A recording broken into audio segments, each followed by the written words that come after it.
Operation GCD with an Appalachian grin. Adventures and shenanigans, we're diving right in. Howdy, folks. Your host, Double J, back here, coming at you live for more tales from Muppet World. Once again, folks of the interwebs, your host of Operation GCD right here, JJ Vance, not the vice president right there, Vampire Hunter. Welcome back here, folks of the interwebs. We'll be your pilot and navigator here for tonight's shenanigan-infused journeys into the mind of this particular garbage can dude. And I do apologize, Jacob J had to reschedule, so we'll definitely get some quadruple JJ action here in the future, JJ versus JJ. But I do thank y'all for joining me here tonight to get a little GCD. Got a real barn burner here on deck for y'all tonight.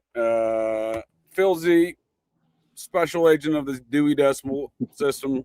Welcome back to Operation GCD, sir, for your very first time. Thank you, sir. Good to be here on this Friday evening.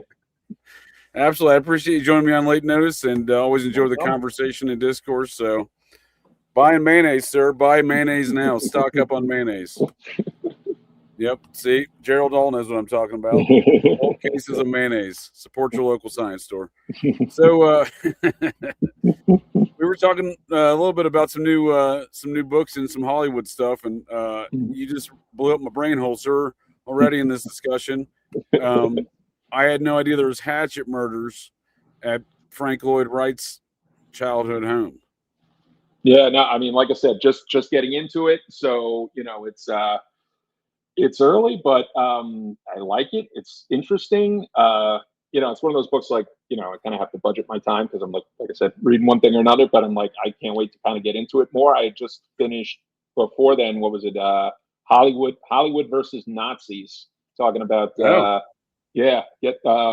Hollywood in the 30s and kind of like the movie studio heads, along with some other people who were sensing the danger of the Nazi presence and kind of going to war. And I'm kind of like, it was interesting. I mean, it had I think it was like a sequel. The guy had written a book previously about, and it was like gangsters versus Nazis, and talking about guys like Mickey Cohen and Bugsy Siegel going against what were they, the Silver Shirts and groups like that out in Hollywood. So I was like, it was an interesting book. Not bad overall, but that had to have been an interesting time because there was a lot of propaganda against the Nazis, and there was a lot of folks in Hollywood before the war that were Nazis. Yeah. I mean, they always talk about, what is it, Errol Flynn? That's always one of the. That's one that comes to mind as well for me, right? Yep. Yeah, they talk about Errol Flynn. Well, they even said some of the people who went to, like, I guess, like parties or whatever, where certain people who were Nazi connected were, and it even mentioned Henry Fonda, and they're like, well, was he there because that's what he believed, or was he there as like to infiltrate?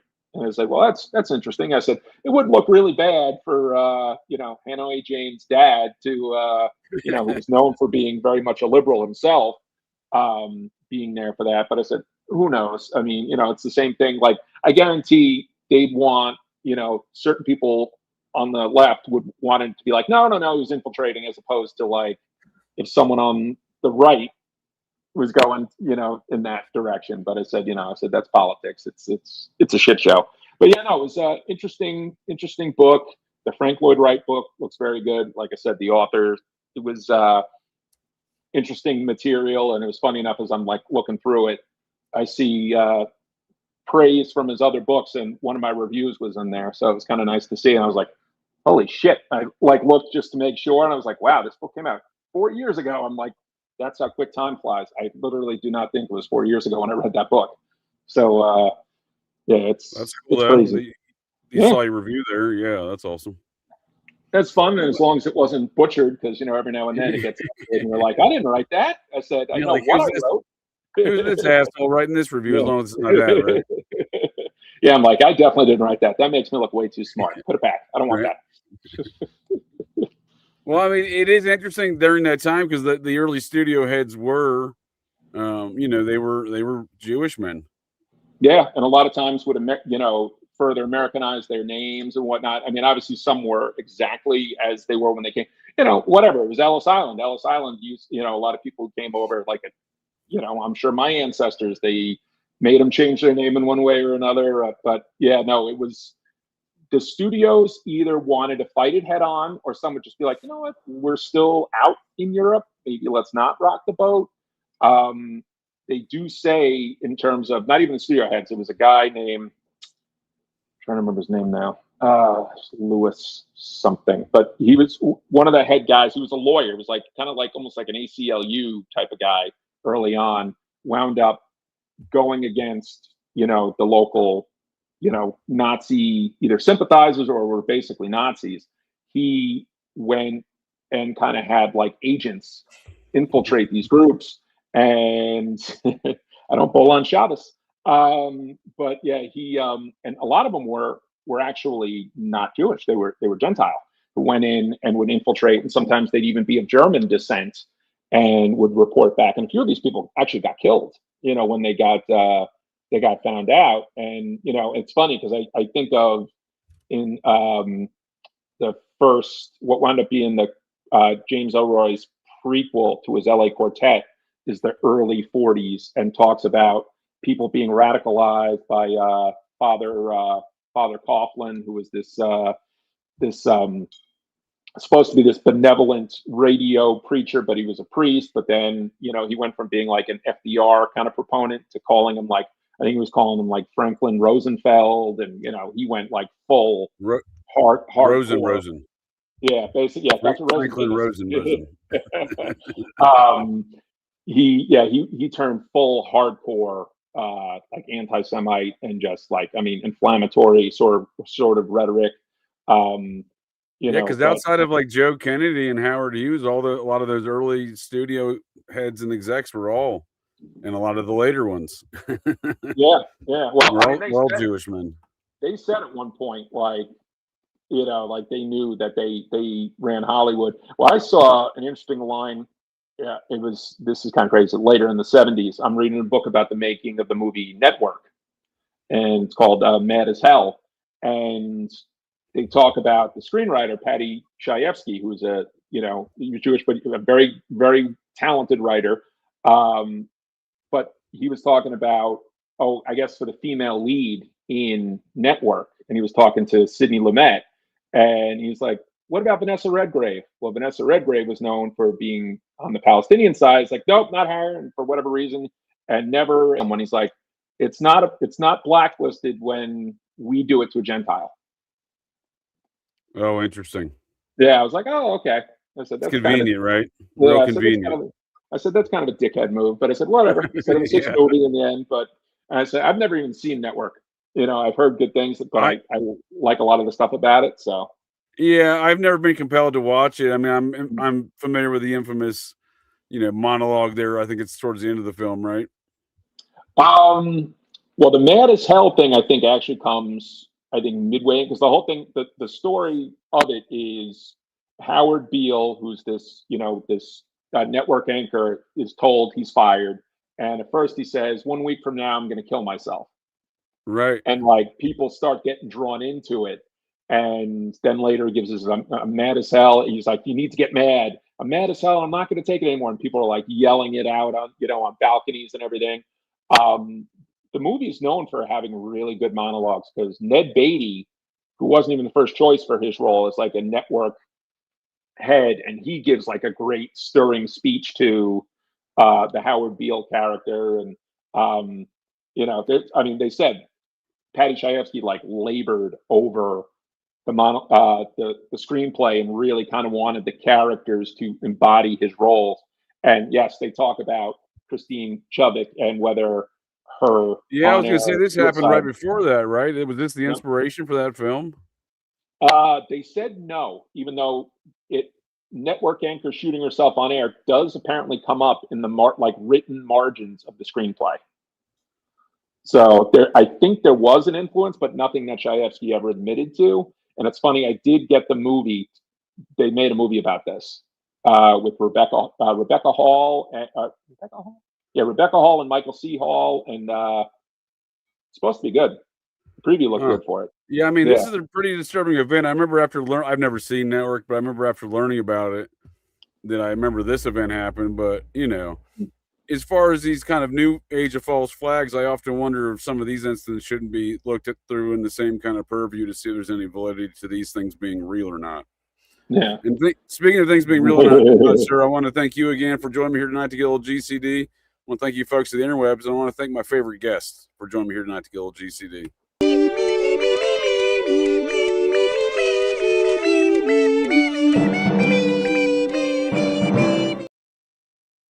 RR channel, I can always count on you, you fucking Muppet. Good to see you. Tell the rest of your Langley Muppets to go fuck themselves. We also do have another guest here tonight with us, Troublemaker Jonah, the man with a redacted name inside those Epstein files. Thank God they came up with them UFOs, huh, sir? Welcome back to Operation GCD cheers. for your first time. Got the Red Bull. Fuck me, I'm tired, dude. Fuck me, I am tired. Looks like you've been doing some jobbing it. Yeah, I know. Trump's got you out there in Canada doing some work, huh? Oh, dude, yesterday, man, I got a good story because I gotta fucking just go out. I don't give a fuck if people see you. I don't care. Anyway, so then 1,500 kilos of fucking 50 bags of concrete. We brought 20 to the job site. I had to go to the store twice to fucking pick up mortar, filling in the fucking trench in the basement. Mixed them all by hand, carried them all by hand. This old fucker that works with me had the balls to fucking say, "Oh, my back's hurting me," while he's doing the troweling. I'm like, "Get the fuck out of here!" I just ignored him and started laughing in his face. Right? I got to work today. The boss was like, "Oh, I heard you had an early day and you were beat." I'm like, "Get the fuck out of here!" Literally what I said to the boss. And then I'm like, "Oh." So then go in the office and he said something else to me. I'm like, "Listen. That's why I can't stand working with that guy. He's fucking useless. I would have carried every single one of those bags of concrete by myself. I mixed them all by myself. Not quite as vulgar, but still Jonah." And then I'm like, "Yeah, no, I can't stand working with that guy." Like, fucking, and then he's sitting there fucking troweling and he's gonna whine about his back. Get the fuck out of here. And I know myself, right? So once I started to talk, I didn't stop talking, but I walked out the door the whole time I was fucking talking shit. And then, so I had to make sure I did a really good job on that shit I was showing y'all in the fucking, in our private chats, but fucking, that was a fun day. Yeah, it looked good. It looked really good. Yeah, no, fucking stripped it down, was it on the sander, and then fucking stained the uprights and the fucking verticals all in one day. Jobbing it, dude. Yeah, I mean, trades are trades, so, as long as you have self-respect, you should be able to do a fucking trade. Because if you have self-respect, you'll have respect for your fucking work. If you don't have self-respect, get the fuck off a job site. Yeah, that's the sloppy work, huh? The sloppy folks with no self-respect. Yeah, I mean, if you can't respect yourself, you're not going to respect what you put out for fucking someone else. That should be Canada's new slogan. I mean, fuck, that's the liberal party. Anyways, so I'm tired as fuck, but hey, fuck it. I was just talking shit in the chat. Hey, man. And come on, so I'm like, fuck it. Come on down, sir. Come on down. Appreciate you joining us here. In regards to this, wait, I know he's not here, but fuck Todd. He's probably listening, but I think a couple of these guys were Shriners. I want to say one of the Warner brothers was definitely a Shriner in early Hollywood, just to throw in a different factor, a Masonic factor into the mix. Hey, wait, they didn't include Meyer Lansky in there. Well, I mean, he's obviously a darker element to the Hollywood scene, right? No, I think they have Sam Goldwyn there, though, right? So. Yeah, they didn't mention Lansky. Mickey Cohen, they did. Mickey Cohen and Bugsy Siegel. Nice. Well, the first thing I think of when I'm reading the plot line of that book, there, sir, is this film, The Rocketeer. Oh, I remember which had Timothy Dalton playing a very Errol Flynn-like character in Hollywood, who's a huge Nazi, trying to steal technology from the American government from Howard Hughes. It always comes back to Howard Hughes. Have y'all seen this one? It was a decent film. I thought it was, it was one of the early Nazi films I'd seen besides Indiana Jones. Yeah, I might have seen it as a kid. I don't fucking remember it. I think it's a Disney film. It is. Hey, Gerald Hall. I say or it might have been, fucktard because it's fun because it sounds like fucktard, so I just like saying it. It might have been phonetically. It might have been Touchstone, but Touchstone was Disney. I know, like I think it was like one of their acquisitions. So yeah, like one of those I think it was to the do like PG-13 division, right? Once they made PG-13 titles. Yeah, well, kind of like how. The first thing I noticed, what the fucking gross was, let's call it 6.6 million. You know, 35 to 40. And they made 46.7. Is that a coincidence? It's a 6.6. You know, they have to fudge it for Wikipedia, but I mean, come on, is that really a coincidence? It's probably 6.66, you know, and then you round up to 6.7. Well, it's definitely an interesting thought about the stolen technology, right? Because you see all this, you know, if it's regardless of what field of scientists that exist, they always seem to have these certain pockets. You know, we're going through a pocket of it right now with all these UFO scientists, right? But there are these times where there's like an influx of a bunch of scientists getting murked, and we do see that in that film as well. Around the secret technology, right? I mean, you could also go with the opposite direction, where you have all the scientists from fucking, you know, and then Operation Paperclip being brought into the USA, as well as the doctors, as well as, you know, the bioengineers out of Japan too, right? So not just killed, they either join the team or get down, you know? Yeah, dude, and there's a lot of weird deaths around those folks, including the death of Marina Habe, which is often attributed to the Manson family. But her father get the fuck out of here. Her name's Reed. No. Her name's Reed. That's a different murder. That's a different murder. That's a different murder. That's a different lady. That's a Canadian. How does she have a name like Reed and she's not a Patel? Well, she might be here. Let's look at her histories. I don't know much about her. She just kind of looks like a little bit of Indian there, right? You know what I mean? Yeah, I mean, it's possible. It's possible. But there was two young women dumped over there off of Mulholland. That was one of them. The other one was Marina Habe. Wasn't that Hi, Sabrina, even though you're ignoring me. Was that? It came up there under that, but yeah, 11 months prior to that murder. Okay, well, they don't have much about that on what there. What did you say her name was? Marina Habe. Oh, I was thinking. Her father was of a Project Paperclip variety. Remember that broad that was Trump's attorney, Haba? I thought that's what he said at first. No, I believe her father was Hans Habe, and I don't know if he was officially a paperclip dude, but he certainly was amongst that crowd of scientists. You know who else was really interesting around the Operation Paperclip? And then they named the fucking German sex doll after his last name anyways, but the U.S. government tried to sneak him in, and then fucking, you know, they're like, yeah, no, Klaus Barbie, we can't fucking have him here. And then Barbie was literally based off a fucking German sex doll, or not sex doll, a BDSM magazine. Typical. It was in the magazine was called Build, I think it was BILD. And what the fuck was her name? I gotta find that article because even Vanity Fair goes in about how like Barbie was literally a fucking dominatrix cartoon in Germany before the war. Yeah, Hans Habe, he was definitely in the Army Psychological Warfare Division, and he was a German heritage, so I suspect he had a lot of intersection with some of that paperclip activity. I don't know if it's really documented, but his daughter's death is certainly strange. She was a student at the University of Hawaii, home on vacation when murdered in Los Angeles. Unbelievable. Oh, and the name of the dominatrix doll was actually Lily. Lilli, which to me just makes me think of Lilith. Well, I was about to say that's what it sounds like, right? So this is still an unsolved murder. They claim that her body was dumped there again near a known former Manson associate's home. So they just assumed it's probably her, but no one really attributes. No one has ever solved it. And it involves this Muppet who's involved in all sorts of strange medical exams and pathology reports. Oh, 732 or whatever it was.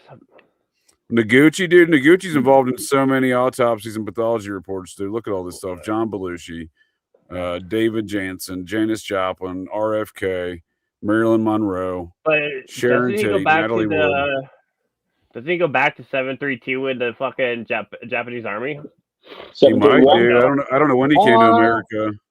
He would have been pretty young now, because 731 was, I mean, that was in and around World War II. He would have been in his teens during the war. Looks like for the most, he probably missed World War II. I mean, shit, he's still alive. Yeah, it might also. That tells you something. He is still alive. Holy shit, you're right, dude. He's 99 years old, dude. Holy shit.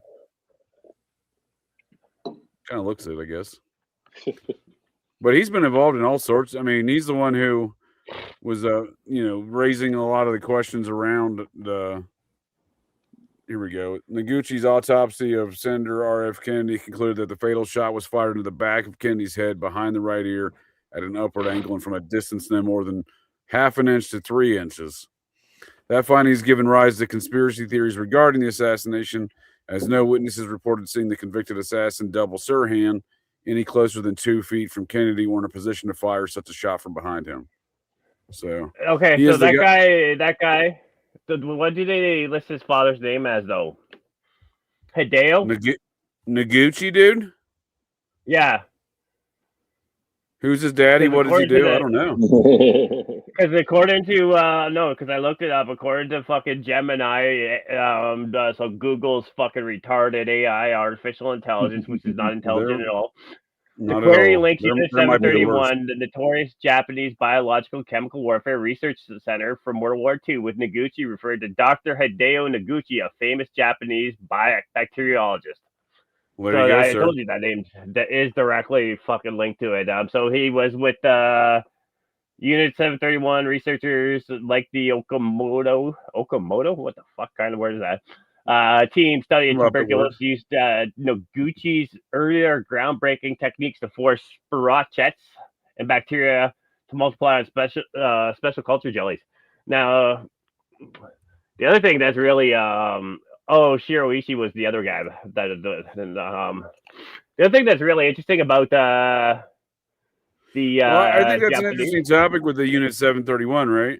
Yeah, their balloons fucking went all the way to Michigan, right? Remember when they were talking about dude? I think they're the ones responsible for Roswell, dude. That's a solid argument. They hooked up some mentally handicapped folks to some balloons, dude, or something like that. No, but they had those balloons that they fucking put like early fucking Lyme disease ticks. It was the kind of the same type of shit. And they released them, and they had fucking bombs, and the fucking people were dying in Michigan, people dying in Montana on these bombs that they. You mean to tell me the government invented Lyme disease, sir? I mean, I'm not telling you that. I'm pretty sure fucking X-Files told you that. No, I think that's becoming more well known now that there's all these.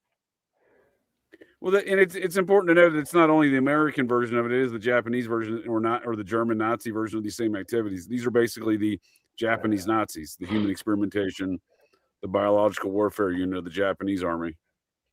Yeah, but let's be honest. Was it really the Japanese and the Germans, or was it all fucking Sony fucking, which is really short form for Standard Oil of New York? Dude, it was all Jeffrey Epstein, dude. He worked for the Rockefellers, right? Yeah, I know, but I'm saying, like, even if you look at like the largest corporation, and then if we also want to get into Yamashita's Gold, I brought it up before. It's a fantastic read. Oh, Yamashita. Yeah, Yamashita's Gold. Right? You mean is that some of the gold they found underneath that very questionable CIA dude? And that's saying something. Very questionable. No, John J. McCloy ran the fucking Black Eagle. No, they found gold underneath this dude's bed the other day, dude. The FBI arrested him. Dude, I've put in fucking He's like stocking gold underneath his bed in his house, like $10 million or some dumb shit. I put in 60 hours this fucking week. I haven't seen shit other than. I'll bring it up, but I was thinking that's the first thing I thought about. Oh, did they find some of Yamashita's gold, dude? No, Yamashita's Gold is so like so a lot of people are fucking ignorant when it comes to World War II, right? Like, let's be honest, I've been ignorant at times. And a lot of people are ignorant, but okay, go ahead. But prior to Yes, I'm wearing a John Deere hat. If white trash and fucking proud. I also ride a John Deere. I got one right up back of my trailer. But anyways, nothing runs like a deer. Anyways, I have John Deere and cat clothing. Yeah, fuck it. What was I getting at? Oh shit. I forgot my camera. You were talking about Yamashita's gold, and folks don't understand World War II, and I agree with you on both accounts. Yamashita's gold. So, the Japan. So Hirohito, not only fucking killing those stupid fucking Jesuits in the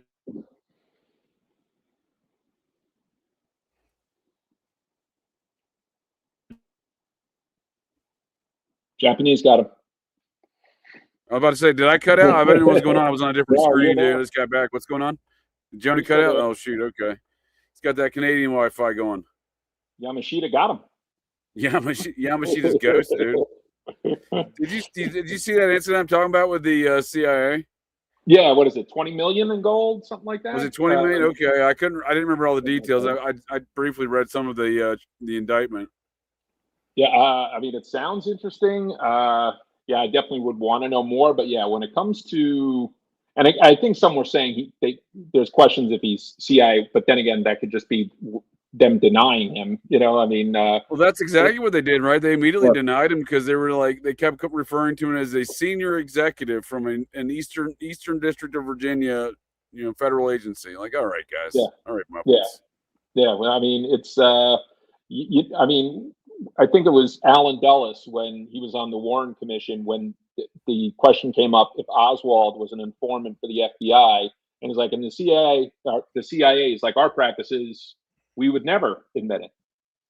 Right. Like, oh shit. Then right there. I'm like, okay, well then you can't trust anything. And he's appointed, one of the members of the Warren Commission. So yeah, he's a good person to trust in that when he's going to deny it to the death. And with someone who's implicated in a crime like this, you're going to want to deny, because for all we know, this could be some sort of cash that maybe they want him, this could be utilized for some sort of domestic operation. So by saying, right. We don't know him, they are always about plausible deniability, even if it's like glaringly obvious. Because now, I mean, let's talk about just in comparison, we still have this whole game with Jeffrey Epstein. What type of intelligence asset was he? And everyone's like, well, he was Mossad. No, he was CIA. We're back and forth and back and forth. Or you could make an argument he worked for the Rockefellers Trilateral Commission at the age of 32. Yeah. I mean, he could have been, a free agent. But I mean, it's just right. so ridiculous to watch. He's the Licio Jelly of our time. He's a member of everything. He really is. And with Alicio Jelly with the Roberto Calvi end. But it's just, I mean, after a while, it's like, all right, I don't trust any of you. I mean, Mossad is by way of deception. I said, don't trust them. The CIA has been lying about everything since it started. I mean, well, that's what I was going to say. Like, when do they ever admit to anything, right? And of course, they're going to deny this guy works for him, right? Yeah, of course, 1,000%.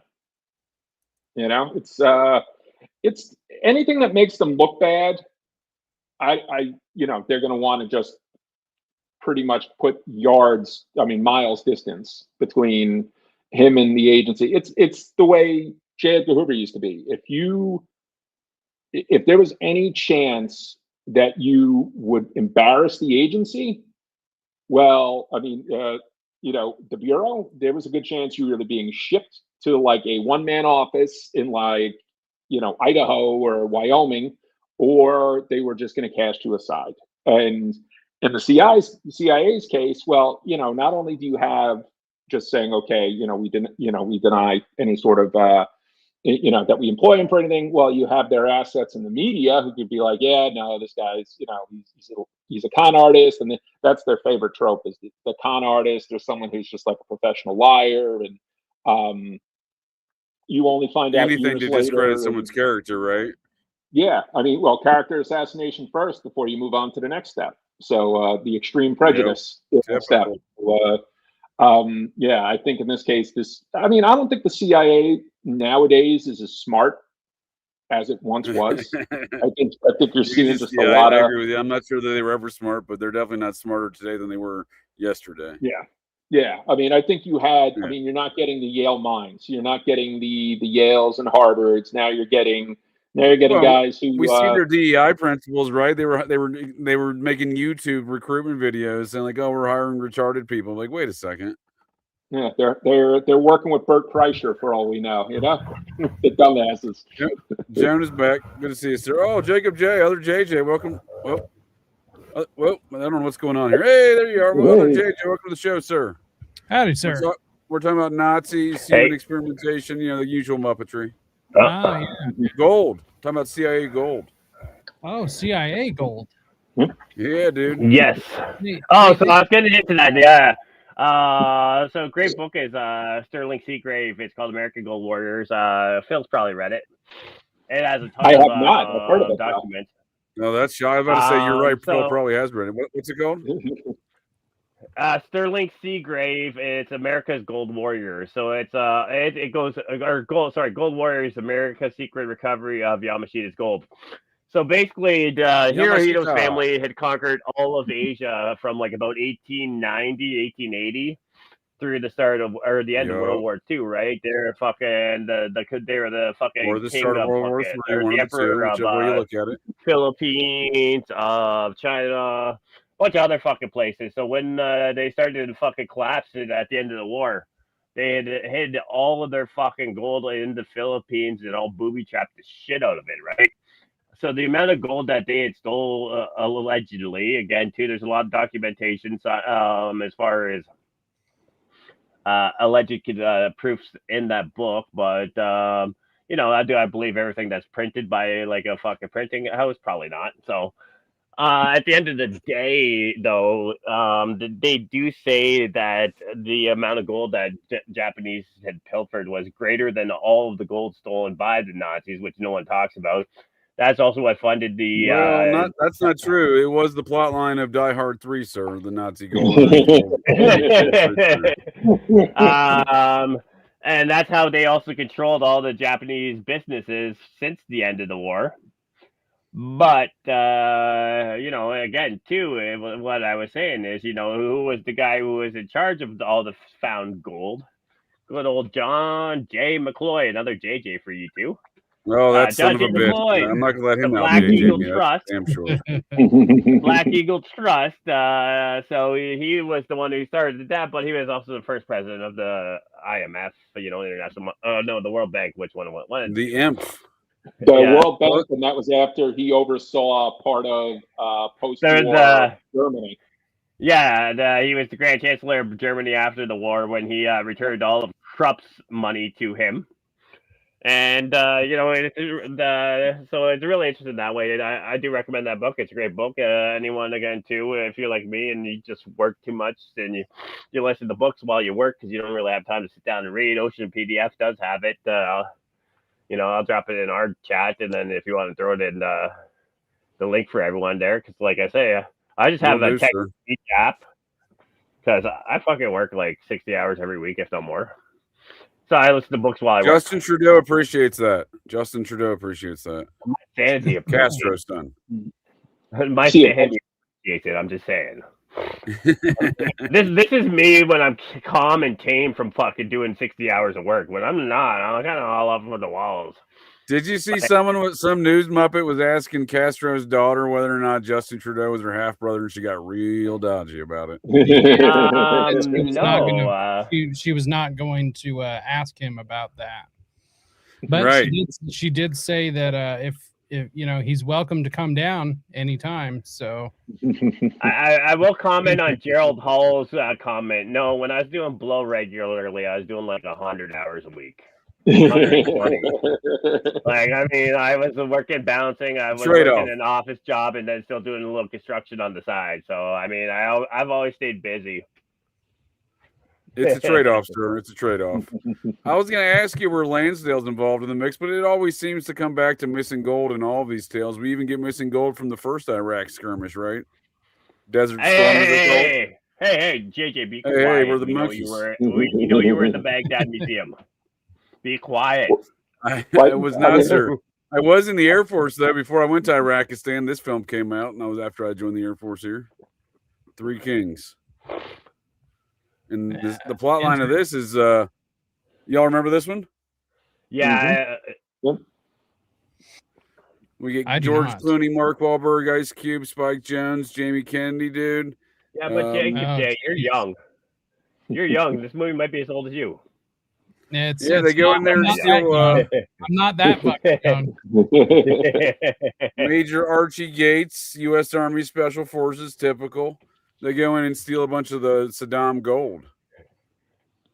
Interesting. You know what this movie always makes me think of, though?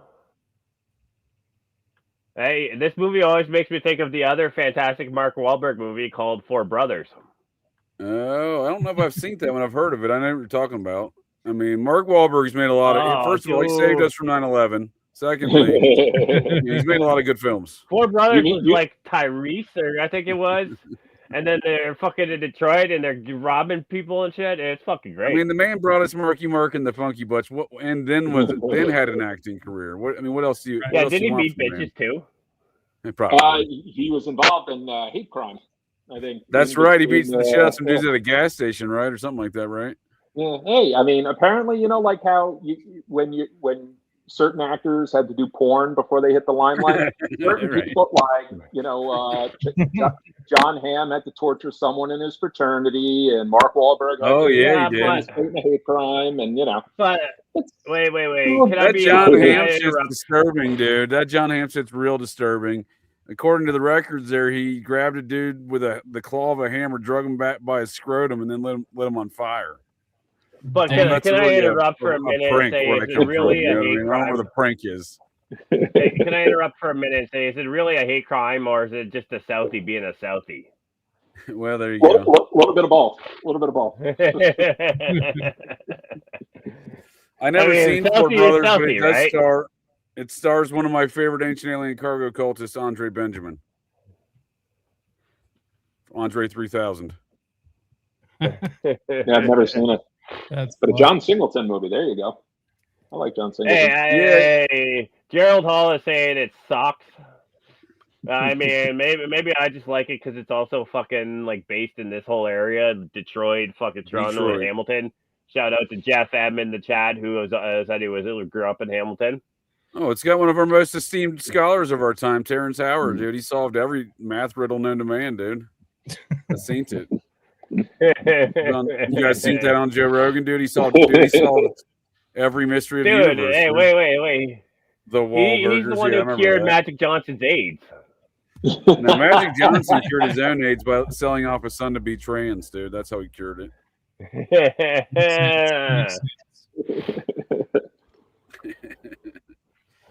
Yeah, the whole Magic Johnson AIDS thing, it makes you wonder looking back, right? Makes you wonder. Yeah, that was right after they killed Eazy-E and said he had AIDS, right? Real fast, dude. Real fast they got him, right? I don't think it was AIDS. Not at all. I think it was ricin poisoning. Okay, I've not heard that one, but I mean, he went fast. It makes it seem like some sort of poisoning. I think it was ricin poisoning. If you look up ricin poisoning, like the symptoms, it almost mimics AIDS. And you know what else is kind of funny, right? Is if you so last week when we were talking about what Easy does, like I looked it up on fucking. He was dead like a month later, right? Almost just over a month later, dude. Yeah, but when you look up Easy Does It, so that's the one that like fucking we were talking about last week with the 5-hour show. But then I was looking it up on YouTube Music, and now on YouTube it says Snoop Dogg presents, and it's like, wait a minute, Easy was calling you a fucking bitch as soon as you broke out and saying like every fucking thing was a diss against you. Now you're buying his music and releasing it. So that just kind of shows you how much Snoop Dogg is up fucking what's her name? Fucking Martha Stewart's fucking dirty asshole. You know what I'm saying? Right. Oh, dude, I want nothing to do with Martha Stewart's dirty asshole, dude. Well, Snoop Dogg's living in it though, right? Because I mean, come on, there was this one. I'm not going to confirm or deny whether or not she was actually Martha Stewart's assistant. She seemed to be Martha Stewart's assistant, as described. young gal I ran into at a bar in Manhattan one time when I was back drinking my Manhattan days. And, you know, I'm not going to say Martha Stewart's a disgusting individual, but her assistant was, dude. She had like an open herpes thing on her face, dude. And I was like, you need to get that checked out there, girl. That looks pretty painful. I wasn't trying to talk to her. She kept trying to talk to me. I'm like, we're gonna have to call a timeout here. What is that on your? What's this? But wait a minute. I just thought of this. Is Martha Stewart part of the Stewart clan? You know, good question, man. That's a good. She got kind of hemmed up for some shit on Wall Street that goes on. In my opinion, it seems to go on every day. Yep. It was the imclone. Yeah, you know, they need to put that bitch back in place. She was getting another fucking line. I mean, that's what a pimp has to do, right? He's got to smack that hoe down, right? That's what Eazy would tell you to do. What would Eazy do? You know, that's what you got to ask yourself. What would the Prodigy do? Smack that bitch up. Smack that bitch up. I'm the fire starter. Twisted fire starter. Barn burners. Let's go, fuckers. Yeah, dude, that was a weird movement of British rock, dude. Speaking of British invasions, that invasion with Prodigy, dude, and some other acts, I thought that was very strong. I never got into it in the 90s, but it was very odd looking back. Yeah. I just like the fire starter one because I mean I might have been. Well, we got that. We got Jamiroquai, dude. He was, I mean, whatever that was, you know. What was that weird fucking bald guy with the fucking around the same time of fucking Len? We got the Spice Girls in America around the same time. Dude, it was real. It was a terrible. There was the British invasion of the '60s, and there was the remake of that in the '90s. It got real bad, dude. Yeah, no, it is real. Like fucking, it was horrible though, bro. But the one bald guy who was dancing through a fucking mall, I remember the video. He looks like fucking Michael Stipe if he had fucking triple A. Oh, you know? Dude, he's an American, I think. He might be Canadian. I know what you're talking about. The New Radicals. Yeah, New Radicals. Yeah, that shit fucking banned. Well, that was a one-hit wonder for sure, dude. Now, when Twizzle Stick is bringing up. When Twizzle Stick is bringing up when Sabrina's bringing up New Wave, we can't go without fucking bringing up the Joy Kills. Well, this was post grunge. This was like post grunge alternative rock. You know, Presidents of the United States of America. That kind of weird combination of alt rock and grunge. New Radical, any ties? You know, any ties to good old Rules for Radicals? Fucking Saul Alinsky. I don't know. He's an Alexander. That's an interesting. Oh, he's not really an Alexander. That's interesting. He's Alexander, Scottish name. Oh, dude, I didn't realize he's writing Santana songs, dude, for the Game of Love. He won some shit for that. I guess he's out there writing songs now. Oh, Gross Point. Point Blank. Jehovah's Witness. Oh, dude, he's a Jehovah's Witness, dude. He's a Jehovah's Witness, dude. Holy smokes. There it is. Ancient alien cargo cultists everywhere. And the one person they said in his band, Danielle Brisebois, she was on All in the Family. She was the girl that Archie Bunker took in, like adopted. Oh, no shit. Okay. Yeah, they had that one song. That was it. And part of the song about it was kind of he named checks. You get what you give is it's right there on the screen. Yeah, he winds up name checking a bunch of artists like that. I guess he had issues with. I think it was like Beck and Marilyn Manson. And he's like, I was going to say, now that you think, he makes a lot of references. Is he talking shit, dude? Is he talking shit to those people? Yeah. Oh, God, yeah. Hey, you remember when Christina Aguilera fucking dropped that song, Fuck You, Scott Storch, Fuss? No, dude. I gotta get up to speed with my Christina Aguilera catalog. She kind of basically calls out Scott Storch as a fucking predator in the fucking music industry, and she literally wrote a song called "Fuck You, Scott Storch." I don't know. Huge music producer. Yeah, I'm not quite sure who that is. Look him up. You know Scott Stapp, dude. I was like, no, not the dude from Creed, dude. He's serious. Yeah. Look up his. You know his music. I mean, look at the dude's face. Oh, the Roots. Okay. Terror Squad, 50 Cent, Chris Brown. Yeah, I've seen this Muppet before. Yeah. Okay. By the way, it just looks familiar. Island. Wait. Before we talk any further, he is of the tribe, so let's not be anti-Semitic. He's a great person. I see he is Jewish. I was about to say, is that his birth name? But it says it's his birth name. I guess that's a Jewish name, huh? News to me. Yeah. I was about to say, he's kind of Guido maxing, no offense, but he's kind of Guido maxing, right, with Long Island. And, He looks like he would have been cut from the cast of Jersey Shore. Yeah, dude, name, man. Fuck yeah, dude. He's got the tanning bed. Yep. But about that, is if I'm not mistaken, there was the Inspector General Storch, who was NSA Department of Defense at the same time under Obama. Dude, he had to write a whole article in the Miami Times they published saying he's not Canadian, dude. I feel like he's probably Canadian then. If you have to publish an entire article saying you're not Canadian, wait, no. Hey, I'll give him credit. At least he's not trying to claim dual loyalty. He's just saying he's Jewish. No, that's fine. I'm just saying, if you're publishing an entire article saying you're not Canadian, the first thing I'm going to think is you're Canadian, dude. Why are you telling me? Why are you publishing an entire article? Why would it matter so much that you what's the big write an entire article about it, dude? That's weird. That is fucking weird. Oh, that's super weird, dude. Yeah, this song was huge, dude. But yeah, fashion shoots with Beckham Hansen, Courtney Love, and Marilyn Manson. You're all fakes. Run to your mansions. Yeah. Yeah, it's some interesting commentary, especially for that era of music, because that era of music wasn't getting too deep with the lyrics like that. I feel right. Yeah. Yeah, that's interesting. And this song it's got some staying power, dude. I've definitely listened to it in recent years for sure. Some 90s playlist. Never gone on my way to listen to it, but if it's on the radio, I'll catch myself bopping to it. You know what I mean? Yeah, dude. So this was filmed in Staten Island Mall. Phil, you familiar with this establishment? I've heard of it, but yeah, I haven't. Yeah, never been there. That's deep in the island. Oh, where is this? I mean, it's when it's no longer Long Island. I mean, Staten Island is like, it's west of where I'm from, but right. It's like in the middle of Staten Island. Like I've been to like the edges of Staten Island. Yeah, I feel like going in the middle of Staten Island, dude. That's deep into Staten Island right there, New Springville, huh? Yeah. It's like right in the middle of the island, dude. I don't know if I've been that deep in Staten. I mean, that's like I have no problem venturing through all the other boroughs, but I feel like Staten Island might be the scariest, dude. I've been through Spanish Harlem, dude. You might, as long as you keep your distance, you're not getting stabbed.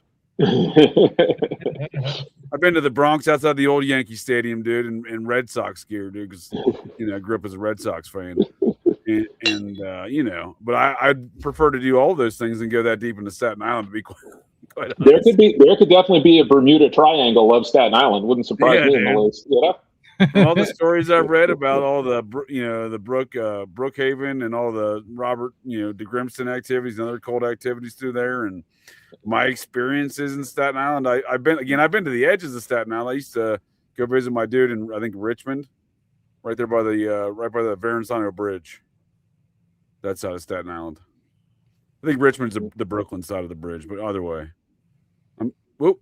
Did I lose Jonah? Oh, I think he was having technical issues. I think, yeah.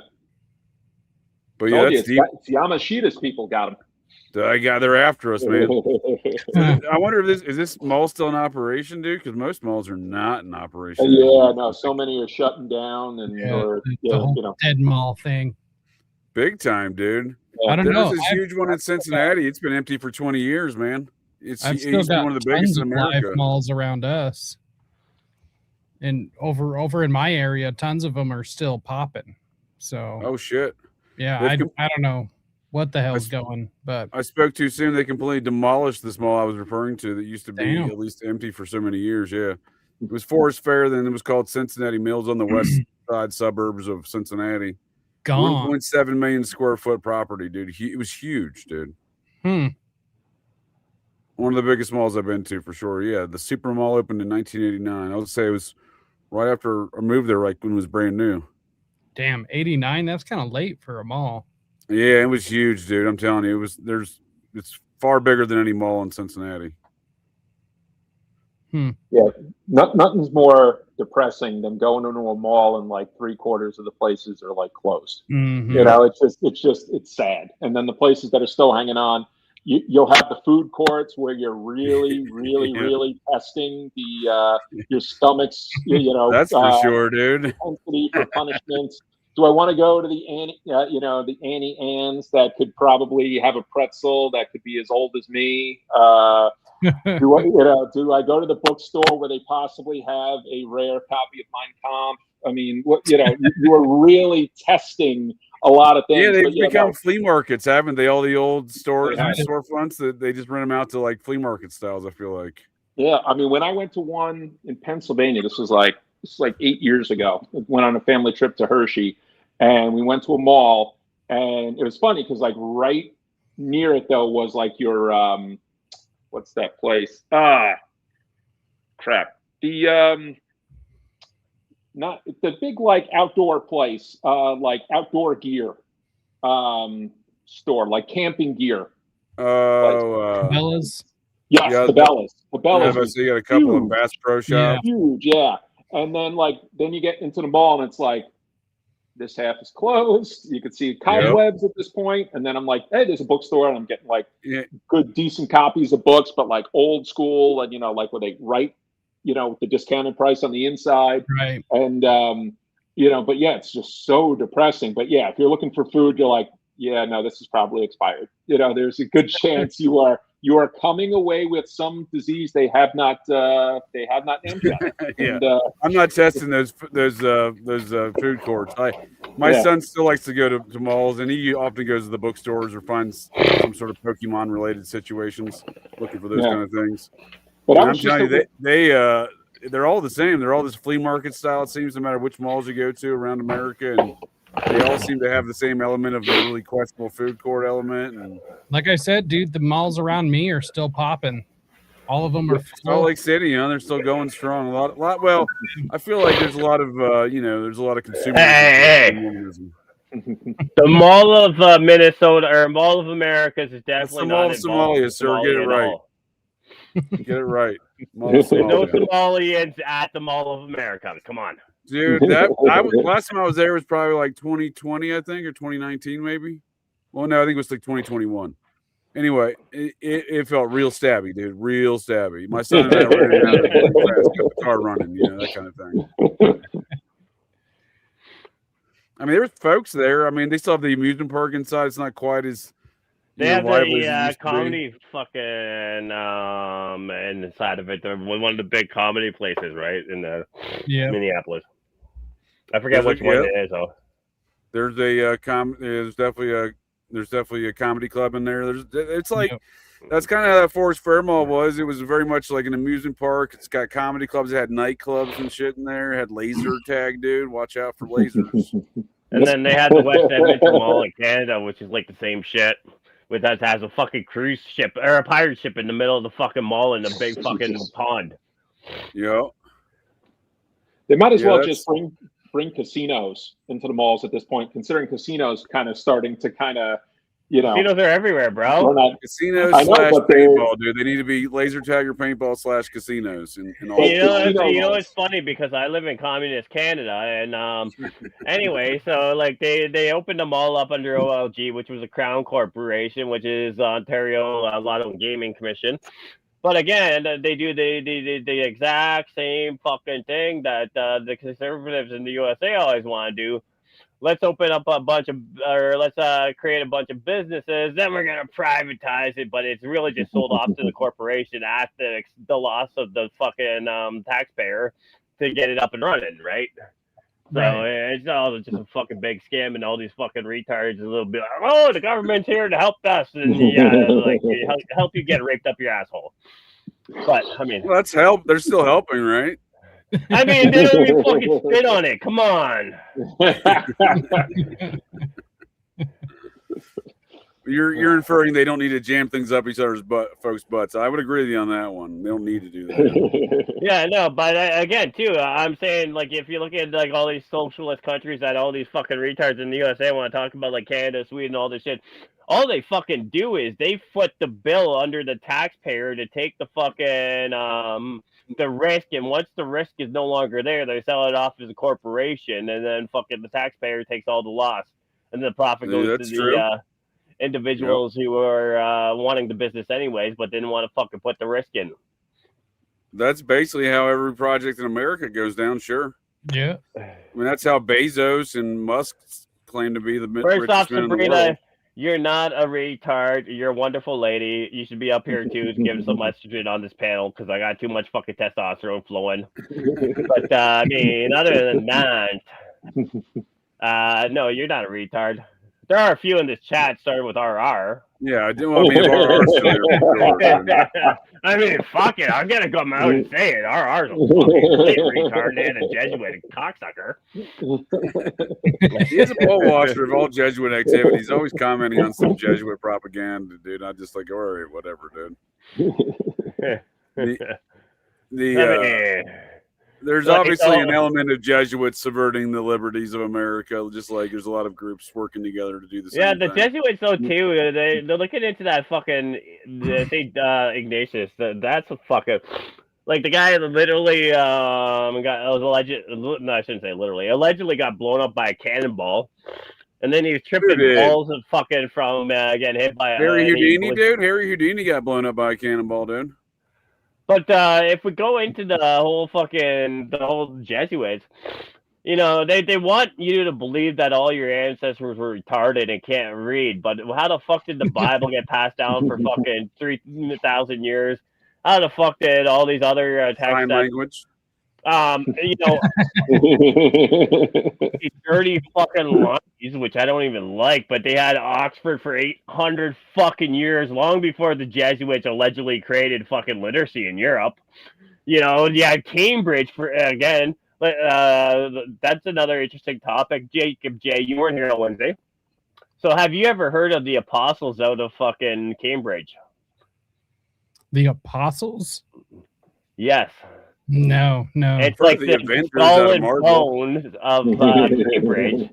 But so the Cambridge Five, who were the stolen fucking communist traitors under the fucking during World War II, including Kim Philby, Don McLean, Carrot Corn, and American Pie, different guy. Yeah. So they were all apostles at Cambridge. So it's another secret society that no one seems to talk about. And I hadn't heard of it until I found this book that was released just this week called Stalin's Apostles. And they go into it quite a bit. And I'm like, wait, what? Huh. So that's like another interesting one. Secret, dude. They got 12 members, 12 signs of the zodiac, maybe.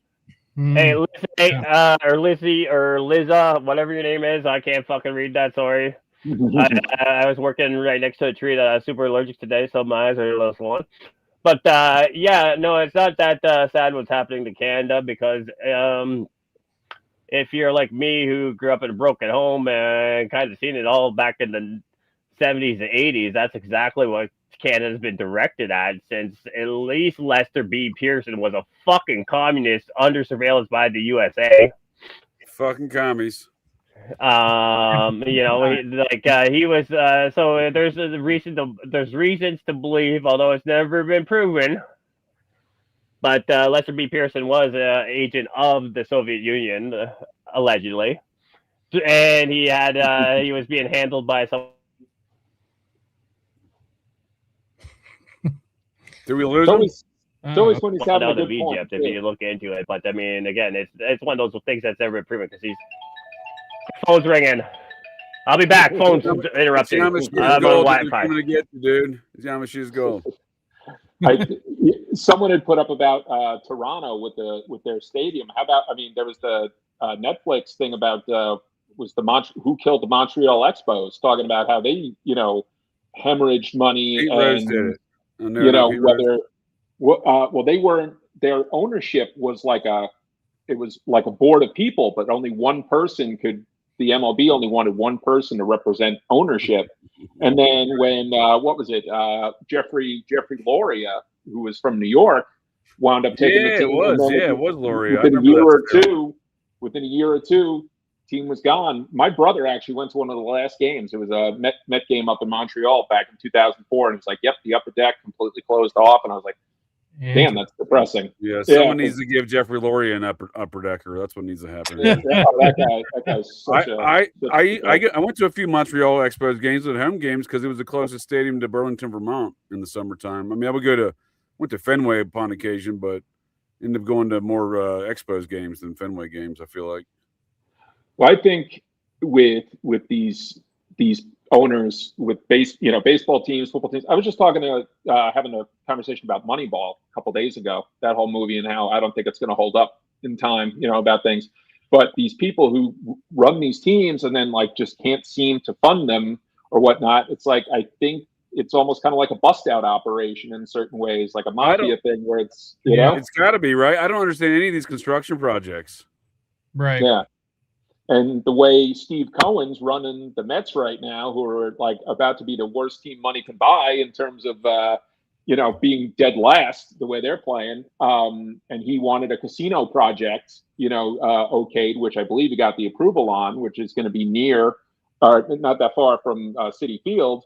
And he's like, oh, I'm an Uber Mets fan. I'm like, the first issue I had, and I still like him better than previous ownership, the Wilpons, he got busted for something with his hedge fund that I think he a little financial chicanery, and I think they gave him a slap on the wrist and probably like a large fine or whatnot. And then later on he helps kind of prop up the guy who shorted GameStop, because I think right. That movie they did, the Netflix movie they did about GameStop, I think what's his name played him. I think it was Vincent D'Onofrio played Steve Cohen in that movie.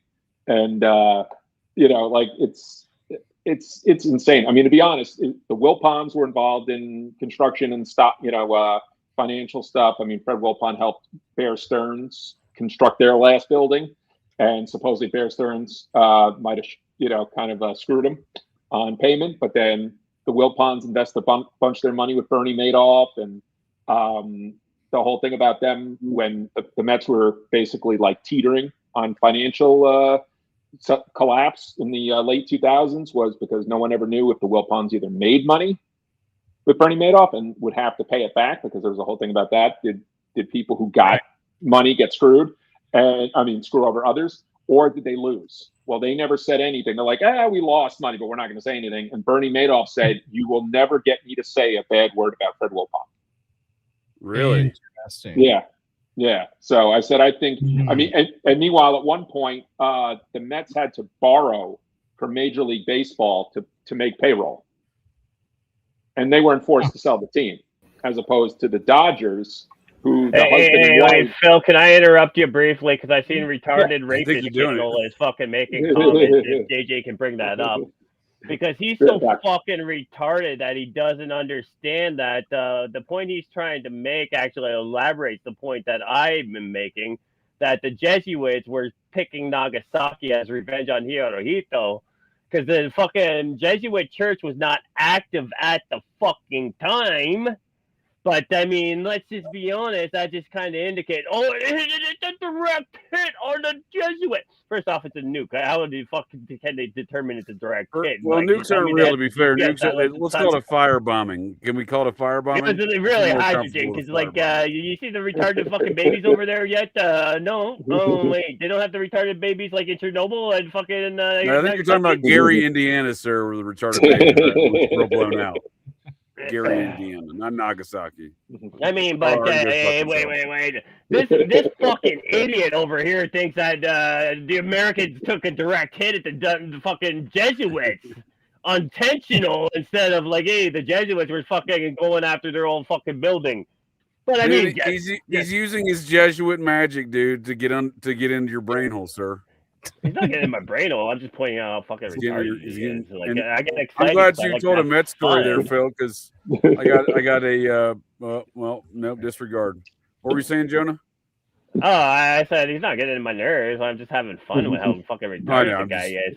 He ignores the fact that I brought up many times that he ignores a lot of facts. That's kind of his MO. Nagasaki was not the selected target.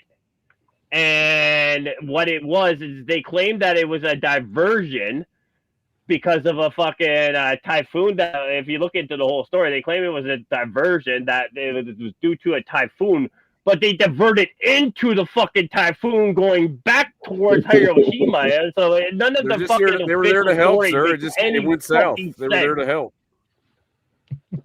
The government everyone knew there was no need to drop the second bomb, but they ran it and allegedly had to be diverted by a typhoon, and they just happened to pick the only fucking place in Japan that was controlled by the Jesuits for 8 years in the 1600s. Typical. I mean, but just pointing out fucking obvious fact. They probably had to hide all that diddling evidence, dude. What way to better than burn it up? Japan has what 4 major islands, plus they found 7,000 in 2023. Yeah, well, they also those Jesuits had decades of butt rape on the island of Nippon. They had to hide, so. Let's see what Alex Jones has to say about it. For years, you're Jewish, right? I'm actually not. I'm raised Roman Catholic, but I have a great affinity for Jewish people in Israel. You're gay. That's what it is. There's always something. Okay, yes. My point is, I didn't even know that. Isn't that Shepherd or whatever the fuck his name was? I have no idea who that is. I just like the fact that he's like, no, oh, wasn't Jewish. that Shepherd guy who they were trying to push? And then wait. Anyway, you look at it, all 3 of them are, I mean, you have 2 fucking known federal informants sitting side by side, you know? So that's the third one like that. Well, who's the third one, right? You know what I'm saying? And you got 2 federal informants in the room. I'm going to say they're all federal informants. I don't know who the other 2 Muppets are. I assume if you're dealing with Bill Hicks. One was Federico. One was Federico Tario. Yep, Rico Tario, yep. Oh, and the other one I think was Richard Spencer. Yep. Spencer, that's his name. Fucking Diana Spencer's retarded cousin. Not really, but I mean, probably is that a real person? Richard Spencer, the white nationalists. The white nationalists. Yes, look him up. That's who that fucker was. It took me he's gay, dude. Alex Jones just said he was gay though. Yeah. He's not gay. Is that what you're telling me? He's not gay? Okay, he's a Nazi. He's not a gay Nazi. I don't know. Looks kind of gay to me. Yeah, this guy was he's like the new George Lincoln Rockwell. Yeah, he's that's exactly who that fucker was. I told you. Yeah. George Lincoln Rockwell, who was a he's definitely not a federal informant. He organized Charlottesville. That's what I was gonna say. He's involved with the SPLC Charlottesville op, right? Yeah. Definitely not. It kind of seems like he's out of a job now. Well, Alex Jones was very much hyping all that. He was very much hyping all that Charlottesville stuff up. Right. He was. I don't remember. Was he? I think he was even down there, wasn't he? With a bullhorn. Yeah, he was. Richard Spencer was there too. And then there was that guy who allegedly ran abroad over in his fucking Dodge Charger or whatever. Yeah, and he was in Cincinnati, dude. And I went to the alleged house he lived at, dude. The place was vacant, dude. There's a lot of questions I had about that situation. I mean, do you think Dodge paid for that fucking promotion? Probably, because they ran various scenes of it. They recorded various scenes. I recall the various shots where folks were in different spots. Like the guy who got hit by it looked like a little, Kevin Hart looking dude. Positions, various, and don't forget, I brought up that whole fucking thing where PBS started looking into it, and they found a bunch of Lockheed guys and other fucking military contractors, so they got shut down. Yeah, Joseph Fields. Wasn't his name Joseph Fields? He was the patsy, I believe. He was the driver. Yeah, but it was a broad that he allegedly hit, but. And they're allegedly white nationalists, and her name just happens to be Heil Hitler. I mean, HH. James Fields. Yeah, HH. Yep. Well, that's isn't that a popular little signal they have? 88 and Harry Houdini. Henry Holmes. Just a few of them that come right to my name. Isn't Henry Holmes the Chicago fucking legend fucking serial killer from World's Fair? Yep. H.H. Holmes. Yep. Yep. Well, the mother of the alleged victim did look suspiciously like a character from a different incident. I don't recall which one. But this Heather Heyer, her mother was all over the media in the wake of this. Yeah. I'll tell you one out of Virginia, dude, not far from Charlottesville, that reeked of a psyop, was that news anchor and the news reporter. I was just thinking about that. Are you my brain hole, sir? Are you my brain hole? I believe her father had connections to the FBI, if I'm not mistaken, or some weird connections. that video footage was so weird, and I remember where I was when it happened. I remember they had to postpone. It was the first season of Mr. Robot because one of the season finale had a shooting on air, and they pushed it back out of sensitivity for what happened. And I'm like, yeah, I watched the video, and I remember saying to my wife, I'm like, this looks weird, and I hate the fact that that's the way my mind worked, but I'm like, oh, dude, I had the same conclusion, dude. I just dropped my son off at school when this had occurred. I mean, since we're talking about Roanoke, Virginia, can I just bring up the Reston Ebola virus? The very second case of the very second breakout of Ebola is named the Reston Ebola virus because it was only located in Reston, Virginia, and they wanted you to believe it's from fucking chimpanzees imported from fucking China. It wasn't, dude? Are you kidding me, dude? I mean, Fort Detrick definitely did not have anything to do with this was RR's going to tell us Fort Detrick did not have anything to do with the Reston fucking Ebola virus.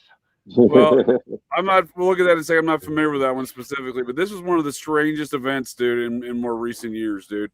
Because they allegedly get shot on camera, dude, while doing a live feed from some random remote lake, dude, in South Central fucking Virginia. Oh, and Barack Obama was mentioned. Oh, yeah, he was he made a big. This is part of his campaign against guns. It was at the height of it, dude. Yep. They kind of kicked off with Sandy Hook. This is August 2015, so almost 3 years later. Yeah. Now, if you bring up the rest of the Ebola virus, that's a fun one to look into. I'm gonna see if I can find this video, dude. I want to see if it's still on the website. I'll find the link for Ward's the rest camera of the fell. Ebola Yeah, find virus that link. See if you can put it up here. Ward's camera fell to the ground, briefly capturing the image of Flanagan holding a Glock 19, and he was supposed to be a former reporter, right? I remember that. Flanagan? I hadn't thought about Walt this. Flanagan, dude. Yeah, from Mallrats. Vester, yeah, he put gerbils up his ass and then a cat to get it out. That's how quickly that Richard Gere gerbils thing spread, because what was it, Mallrats 93, and they're already putting it in the as a joke in Mallrats. Yep. Well, that they Scream. That even is a small comment in the movie Scream. You can only hear the Richard Gere gerbil story so many times. That was Rose McGowan's line in that. Yeah. That's right. Yeah, dude. He's I dropped it in the backroom chat, the rest of the Ebola virus wiki. Richard Gere's forever memorialized with gerbils up his butt jokes in Hollywood. Man, what a weird fucking story that is. Right? What a weird environment to live in, right? If you're Richard Gere. No wonder he went Buddhist and went to bed, dude. Yeah, well, it's a lot easier to get gerbils up your ass when you're a lot peaceful, you know. It might be cheaper over there, dude. Maybe Tibetan gerbils are cheaper. It's right. the G. Gordon Liddy, the hand over the flame. You just don't mind so much. You know? Hell yeah. So what's this Reston business here? I've never heard of this one. Yeah, so it's the second recorded, documented existence of Ebola virus. I think it killed like 6 Americans. I thought it was in 1978, but it's saying 1990 here on this. And you know, it just happens to be in Reston, Virginia. You know, not too far from good old Fort Detrick. Well, that's also the home of the CIA, dude. Langley's got a bunch of their contractors out in Reston. They basically built the whole area up. There you go.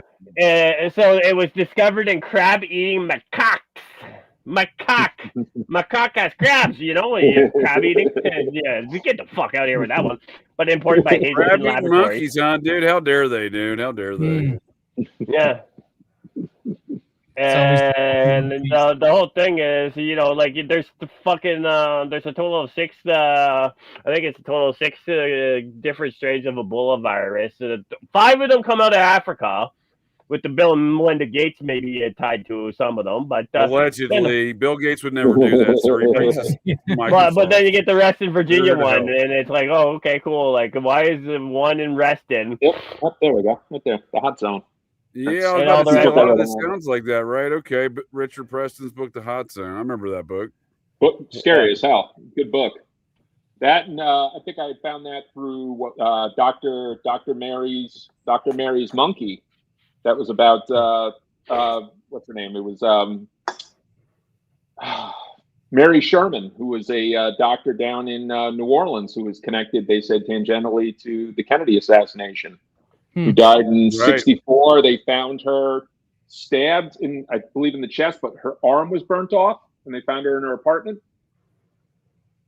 Nothing suspicious about a woman whose arm burned off in a stab. Oh, wait, a failed film adaptation. You don't say. Yeah, I remember when this book came out. I had to read it for summer reading between my chemistry class that year. I was like, "What in the dumb shit is this, dude?" So I begrudgingly read it. Yeah, because Outbreak came out a year later. So right after that, yeah. Hey, don't forget about 12 Monkeys, bro.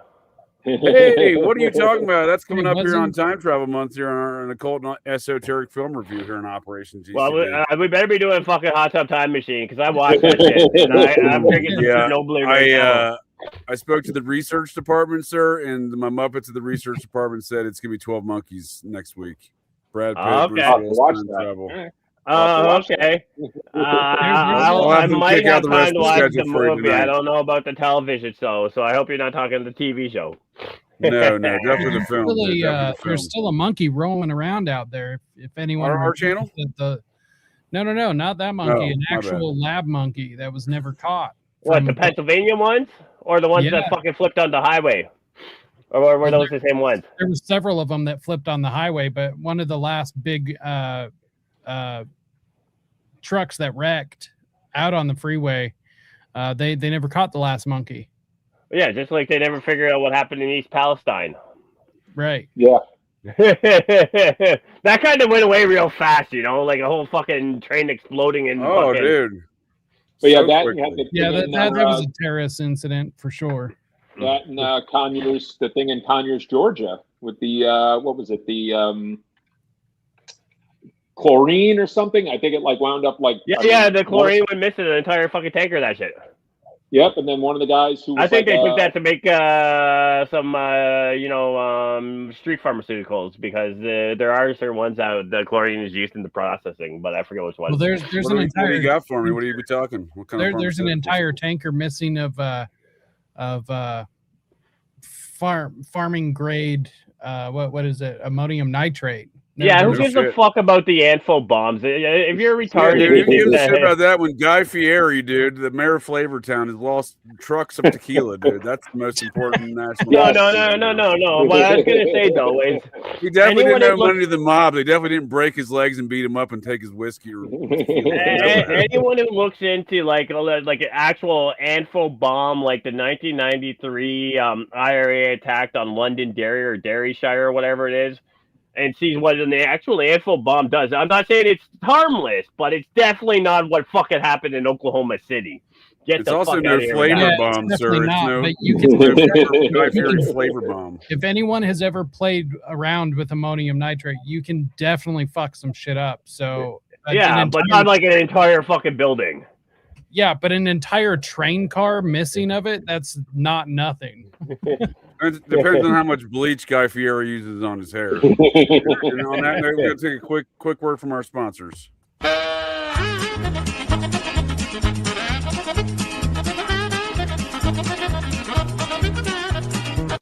New York, like let's say Chinese food, an egg roll. It's something of the opponent's Skyline Chili. So there is a Skyline Chili egg roll in the house, and we have our best on the scene. Jim Day, how is it? Well, since you guys have absolutely no guts whatsoever, and since I'm a team player, I'm going to try it out. Now, I can't imagine this is true Skyline. First of all, it's very greasy.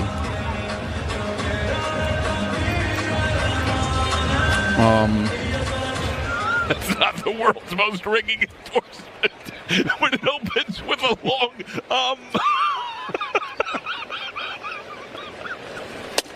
You're killing me. Well, my mom taught me not to talk with my mouth full, so I'm breaking that rule too. Mom, I'm sorry. Clean your plate. Second take leads with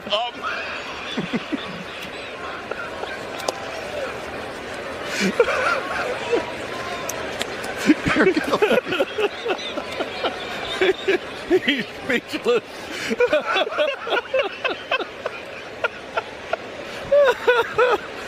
I love Skyline. Can I just say that for the record that I love Skyline?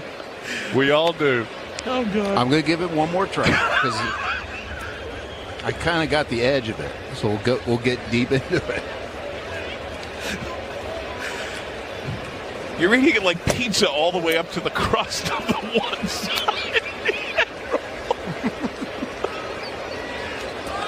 This is the lowest point of my career. And I've had some low ones.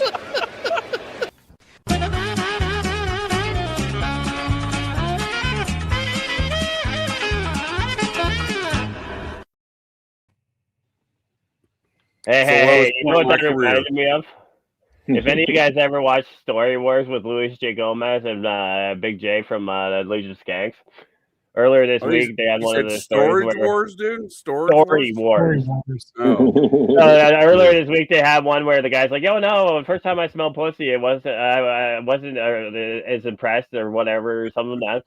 And then the fucking one comedian's like, "Yeah, no, I was like 15 and it was fine." And the fucking Bonnie McFarlane, the chick was like, yeah, no, like that's the most glaring endorsement of pussy I've ever heard in my life. It was fine. It's fucking hilarious though. And that's what that guy's review reminded me of. Like, yeah, it was fine. Yeah, that's a solid statement. It's the first thing I thought when I saw that clip. I'm like, how do people watch fucking baseball? Hey, dude, I'm not gonna lie, Jeff, you might appreciate this comment. Back in like 92 when I think I was 14. Yeah, that would have been around 14 in bad time.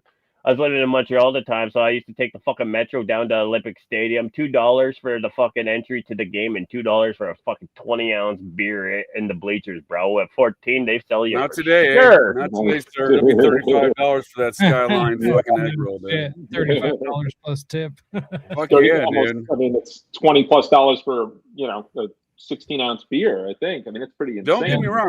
That's what I was just saying. Back in the 90s, you could go to the Expos for $2 and pay $2 for like a 20-ounce beer at the Expos, man. Yeah. That's not a real thing, sir. The Expos are no longer a thing. I know that. Nationals games though, they were real cheap at one point in time. You could eat at reasonable rates, but and Olympic Stadium prices up around 2012. Olympic Stadium, I think, is also if I'm not mistaken, who was it? I think Marvin Hagler was the fucking Olympic gold medalist in that fucking arena. And one of the big fucking boxers. I've heard the name. Is he a boxer? Yeah, one of the big boxers won the fucking Olympics at the 1976 Montreal Olympics. Yep. And am I the only one that thought that fucking announcer sounded like fucking Bert Kreischer with his laugh? A little bit. You got a little hyena laugh in there. I've been to Montreal, strange town. I've been there a number of times. I didn't almost. Yeah, you almost fucked the Getty. Getty Lee's cousin tried to sex traffic me, dude. That happened Mondo. You almost fucked the Getty. Try to rape my friend, dude. I said, "Want to take a picture there, pal? It lasts longer." He's like, "Oh, well, I wasn't trying to do nothing." I'm like, "Yep, show you where." And my friend wakes up, he's trying to rape you, dude. That's what you get for sleeping in the Montreal airport drunk as shit, dude, at the age of barely 18. My friend was 19, but I was barely 18. Dude, if you look into Montreal, it's fucking hilarious though too, right? Because like in the early 1970s, like not when they had their first referendum, didn't they call Andres Galarraga the big cat, dude? He was a beast. Yes, they did. Oh yeah, yeah. Galarraga. But back in the day in Montreal, like in the the late 1960s, early 1970s, it was the largest population in Canada with over I think 2 million people in it, right? Then they had their first referendum, which led to the largest U.S. military land mass movement in history. But then it also led from the city of Montreal going from like 2 million to under 1 million or under 1 million in fucking like 6 months because all the fucking English speaking people just picked up and left. But that was also at the same time the FLQ was kidnapping British diplomats and blowing them up and shit. So there's a lot of weird, fun shit that happened out in Montreal. I was there for the 93 Habs riots. That was great because I was living right across the street from it. But oddly enough, Montreal. If you bring Montreal up became between British and French control there. But and the Jesuits you remember were deeply fucking involved. Go ahead. Go I'm ahead, breaking up, I think. Do you remember? There was one since specific last week we were Jesuit that was talking about involved. the school shootings, right? One of us is breaking up, maybe. So, do you know who Mark Lepine is? Mark Lepine, Lepine. Mark Sounds Lepine. familiar. No, doesn't so he's the one that shot up like fucking 18 broads in Montreal in 1988. But it was at a École Polytechnique, which is actually right across from the old Montreal Forum, which is where the fucking Montreal Canadiens played. It's like kitty corner to it. It's Marclepine. Yeah, I got it up here. I've never heard of this incident though. So that was even before the song Jeremy. But if you look at the map there. Well, did he's a misogynistic terrorist? What do you expect, sir? Wikipedia says he's misogynistic. Yeah, that was on the Polytechnique. And if you look at where that's the 80s incel. That's the 80s incel. Yeah, if you look at where the school is, it's actually right across the street. It's kitty corner to the fucking Montreal Expos. I was living on the other corner above Place Alexis Neon. So you were living there when this went down, huh? No, not in '89, but I was living there a couple years later. What sort of impact did it have on the area? Did they do gun laws? Did they do knife laws, dude? Did they get real stabby? Nah, dude, Montreal's weird. They had the bikers wars where like fucking 200 people were murdered in the '90s, and no one cared until like a 6-year-old died in a car bombing. Yeah, so they just killed folks just for fear, dude? What's going on here? Oh, there's a provost involved. Dude, the one guy, Mumbouche, according to the Yves Levine and all the fucking media, he literally was having fucking prison guards taken out on their way home from work. Yeah, he was the one who was involved with Rizzuto, Vito Rizzuto. Yeah. Okay. Even if you look at the guy who's running it now, I forget his name because I'm not really into that scene. But they allege the guy who's running all that shit is out of Montreal, and he's running the casino on the right outside of Kingston. It was the deadliest mass shooting event until the Nova Scotia attack. April 19th, where he painted himself up as a fucking RCMP car. Yeah. I remember this one. Yeah, for sure. I remember this one. Yeah, they used the same weapon, dude. They used the same weapon. Are you fucking kidding me, dude? No, he was running around killing cops. Oh, so they did ban this weapon out of the first shooting. There was a few laws, it says. Oh. But he says he used the same weapon, dude. How ridiculous is that? Pretty ridiculous. No, that whole story's fucking ridiculous, dude. He literally was driving with a fucking painted car that was identical to the RCMP, and like local provincial police were pulling up to him, and he was just shooting them fucking dead right there. For over 24 hours, right? He was driving around, or at least 12. Yeah, 12 on April 19th, of course, right? The Waco day, the fucking Oklahoma City day, the fucking like, come on, get the fuck out of here. They're like, we don't know where he went, eh? We don't know where he went, eh? No. Traveling around all these cities, okay, dude. 44. Look at those parallels, latitude and longitude. Even I've never noticed that before. So they're both like 44, realistically. Right. So that's interesting. Is that a 88? No. 44. There's a lot of interesting shit that happens on that 44th parallel. I was gonna break into it. Serbia, Croatia is on that 44th parallel. Break into a song and dance. All right. If I'm not mistaken, Minneapolis might be on it. 44 by 93. So George Floyd and the killing of that ice broad, that's all on 44. Our Lord and Savior, the St. George Floyd. So there's a lot of shit in Europe that's all on that 44th. One of the major cities in Soviet Union, I want to say maybe even St. Petersburg, where they have the fucking cock of Giannis or the cock of fucking Osiris. I think that's also on 44 parallel. So there's a lot of weird shit that happens on that parallel. Yeah. Oh, it's a family program, sir. I mean, what did I say? The cock of Osiris? Like, come on. You can see that in Central Park right now. I was just looking in the southern hemisphere, 44th parallel. I think I'm cutting out. Christchurch is on the 44th, huh? Yep, Christchurch is on the 44th parallel. Well, the other thing. That last shooting had a lot of similarities to the Christchurch situation. No. This is where I say that anyone who believes the globe theory is a fucking complete retard. Because if New Zealand is like one of the most southern fucking locations, but it's only 44 degrees south, that means there's another 45 fucking degrees south of that that's all ocean in Antarctica. Get the fuck out of here. Nope, that's the Southern Ocean, dude. They changed the name of it even. It's called the Southern Ocean now. I mean, yeah, it's the Gulf of America. Get the fuck out of here. Let's talk about, like, you know. I do think that recent shooting out of San Diego had some eerie similarities. There we go. Maybe simulations. But the one thing I want to say, though, about the 44, though, too, I would say it's not necessarily... I think it's more of a Gemini connection than it is about the... So you have the 11, you have the 22, you have the 33, you have the 44, 66, 77. So any double number is a relation to the Gemini astrological, right? Okay. So there's a lot of interest in that way. But wait. Go up a one or two. Was that bitch wearing a fucking Confederate flag in fucking New Zealand? This is the San Diego shooting, but isn't this the one where they was it the one which shooting? She's not wearing a Confederate flag, but it kind of looked like it when you're scrolling past.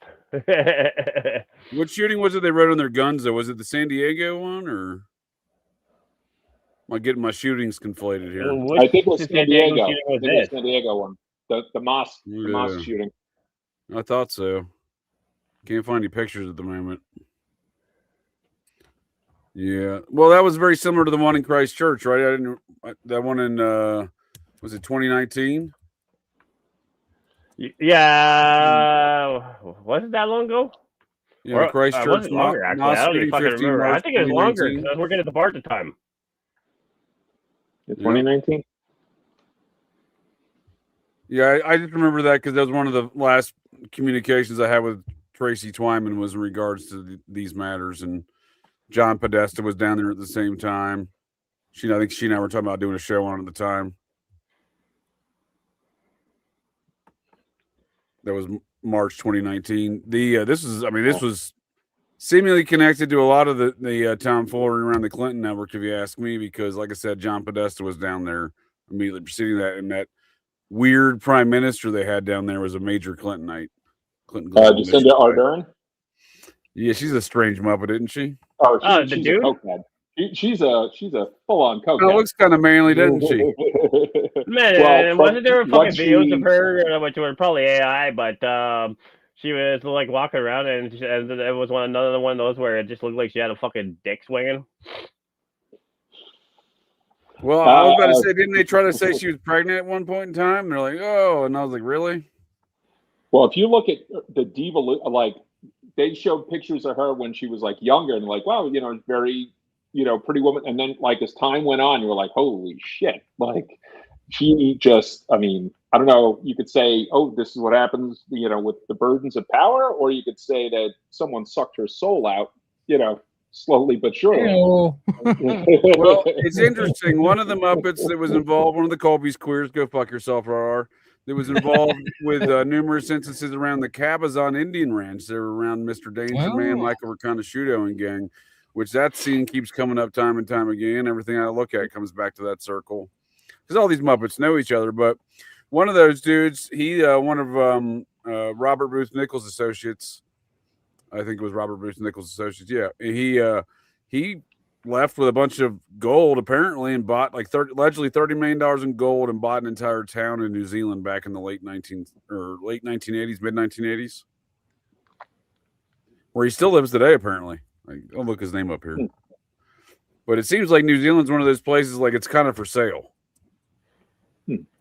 Isn't it? You can just go in there and buy a fucking town, dude. You know what I mean? Like I got some gold. They kicked the fucking what's his name out though, Peter Thiel, because he was too fucking gay for the Abos. Did they do those scary dance at him, dude? Where they all like fucking scream at him and shit? The haka? The haka tui? They love that shit. They love that shit. Well, Peter Thiel just went to Argentina. That sounds kind of Nazi. Sounds like a Nazi. I mean, again, like that's what I was.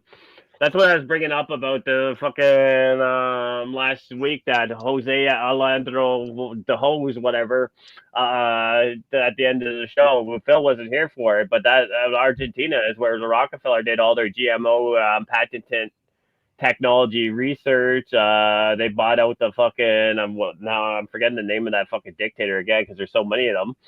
But that's where they created all these GMO seeds that now if you plant the fucking Pioneer or you plant the DuPont or you plant and it lands in your neighbor's fucking, now Pioneer also owns that field because it's all patented. And of course Congress is bought and fucking sold like a fucking dirty hooker. I mean, you're probably better off buying the fucking Las Vegas call girl than you are than buying the fucking U.S. congressman. Probably cleaner. Carl Linder and the rest of the 33rd degree Freemason, by the way, Carl Linder and the rest of the CI Muppets at United Fruit Corporation, they wreaked havoc all across South America there in the 50s and into the 60s.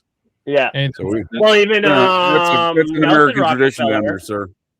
Nelson Rockefeller was there in the 60s fucking mapping. Was it Nelson that went down and he mapped the fucking Amazon fucking river? By map, do you mean minor attracted person? And on that note, that too. My favorite game, sir. I'm here on Operation GCD Fridaze. I thank you, gents, for joining me to get a little GCD, and I thank you, folks, of the interwebs. Who is your daddy? What does he do? You tell me. Who is your daddy, and what does he do?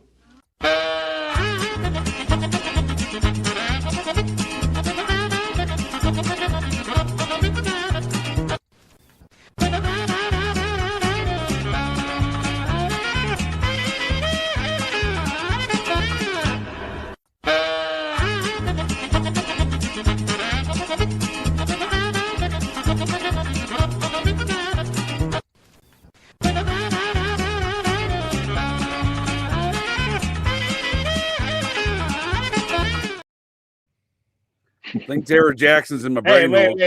Why does the guy who's allegedly his dad have big, huge fucking AIDS syphilis sores on his fucking forehead when the one meth wounds, open meth wounds? Yeah, that dude that looks nothing like Chester Bennington is supposed to be his dad. Yeah, Chester Bennington looks just like John Podesta. Exactly. John Podesta grew up just outside. He went to high school in Lincoln Park, the wealthy suburb of Chicago. Yeah. Of course, that's how that works. Enough. I do like that idea, that the notion that Robert Booth Nichols may be involved as John Doe number 2. That is interesting. But I do. Podesta seems like a dark overlord. I mean, back to the Vince Foster situation, which I got coming up on Operation GCD Sundays, the legend of Vince Foster's death. I mean, back to that's where Podesta really seems to have seized power in the wake of that death, running kind of the crisis action team. No. If I'm not mistaken, which was on the down low, if you look up Podesta and sustainable development, he got a lot of his power because he was the big push behind sustainable development through the Agenda 2030, if I'm not mistaken. Again, well, he's been running all the K Street and the Democratic National Committee since the wake of Vince Foster's death. He was working in the legal his White House legal counsel under Foster, I believe. Speaking of which, to last me earlier in the chat before I jumped on him, I did start jump back into Archer, and I was kind of sleeping in and out because I fucking mixed over 1,500 kilos of fucking concrete. That's dry, so like fucking over 3,000 kilos with the water added. Yesterday alone by myself, hand mixed it all in a fucking 5'6" ceiling, and I'm 6'3", so that was a bitch of a day. But there's a good episode in the Archer where they're fucking fake assassinating with the Soviets of the fucking UN, and so that was an interesting one. But again, everyone should, if you haven't watched Archer, just go ahead and watch it. Seems like a lot of fucking limited hangout drops in there. I was familiar with it after we were talking about the other day. Yeah, there's a lot of shit in there. It looks like I gotta watch that. I was just getting ready to watch Silicon Valley, that series again, to do a whole review on all the Nazi references. No, dude. Mike Judge. Jump into Archer first. Mike Judge is a comedy genius, sir. How dare you? I'm telling you, jump into Archer first. Watch like one season and then see if you will watch Silicon. Yeah, but I've been stuck in all this Silicon Valley nonsense, and he does such a great job, parroting Silicon Valley nonsense. And speaking of Silicon Valley nonsense, the reason why I'm stuck there is back from Michael Riconosciuto and gang again. And there's a lot of these Muppets that keep appearing because his father was a had a business. Man, if we're gonna be talking about Silicon Valley and data centers and AI, I wasn't going that far, but if you want to, we can. I was just gonna reiterate what I said last fucking week. If I can go to fucking Tim Hortons, get a Patel who can't fucking speak English to get my order right more often than AI can get a fucking answer right, it's not intelligent. Make sure you get yourself an extra large double while you're there, sir. Might as well make your adventure there to Timmy Ho's. Dude, I've literally had these fucking idiot Patels. I order a tea with 2 sugars and then it's got fucking milk in there. And I went back and I'm like, bitch, I'm lactose. And I fucking dumped it on the counter and walked out. Get the fuck out of here. Did you tell them cows are delicious? No. I should have fucking drank it and then shit on the counter like I was a Patel. You know, there's a lot of videos of them just fucking taking shits right into Tim Hortons too. Yeah, Mike Judge was the executive producer of Silicon Valley, and there's a ton of Nazi jokes throughout the entire series. Not only are they lampooning Silicon Valley in a great way, I think as well. You know, they even have a blood boy. I mean, like, I honestly think Peter Thiel is the guy playing Peter in the first series of that series, first season, because I think he just, you know, Peter Thiel's a real catty gay fella. You know, he shuts down Gawker over being outed as a gay Republican. You know, he couldn't be gay in finances Hulk Hogan's lawsuit. There you go. He got so butthurt. He financed the lawsuit. Wait. To everyone in the chat, does anyone think that I'm necessarily known for rational reactions just in relation to Jeff's comment? I mean, come on. I'll be the first to admit I'm not known for rational reactions. Either I go way over the top or I just walk away. I would say Jeff's comment may or may not be relevant then. I'm not sure. Oh, Jeff's comment. What that is not well, it depends on what rational is. It depends on what your definition of the word is. we get the Zizian cult, the Silicon Valley transpocalypse death cult, dude. A lot of them are on trial right now. I've been following that Silicon Bill Clinton Valley did not have sex with that woman. Come on. Well, these Silicon Valley folks call rationalism, and their idea of rationalism, I assure you, it's not objectively rational. Anything that's considered like rationalism as far as the fucking philosophy theory, right? It's fucking they call it philosophy. I call it Muppetry, dude. It's ridiculous.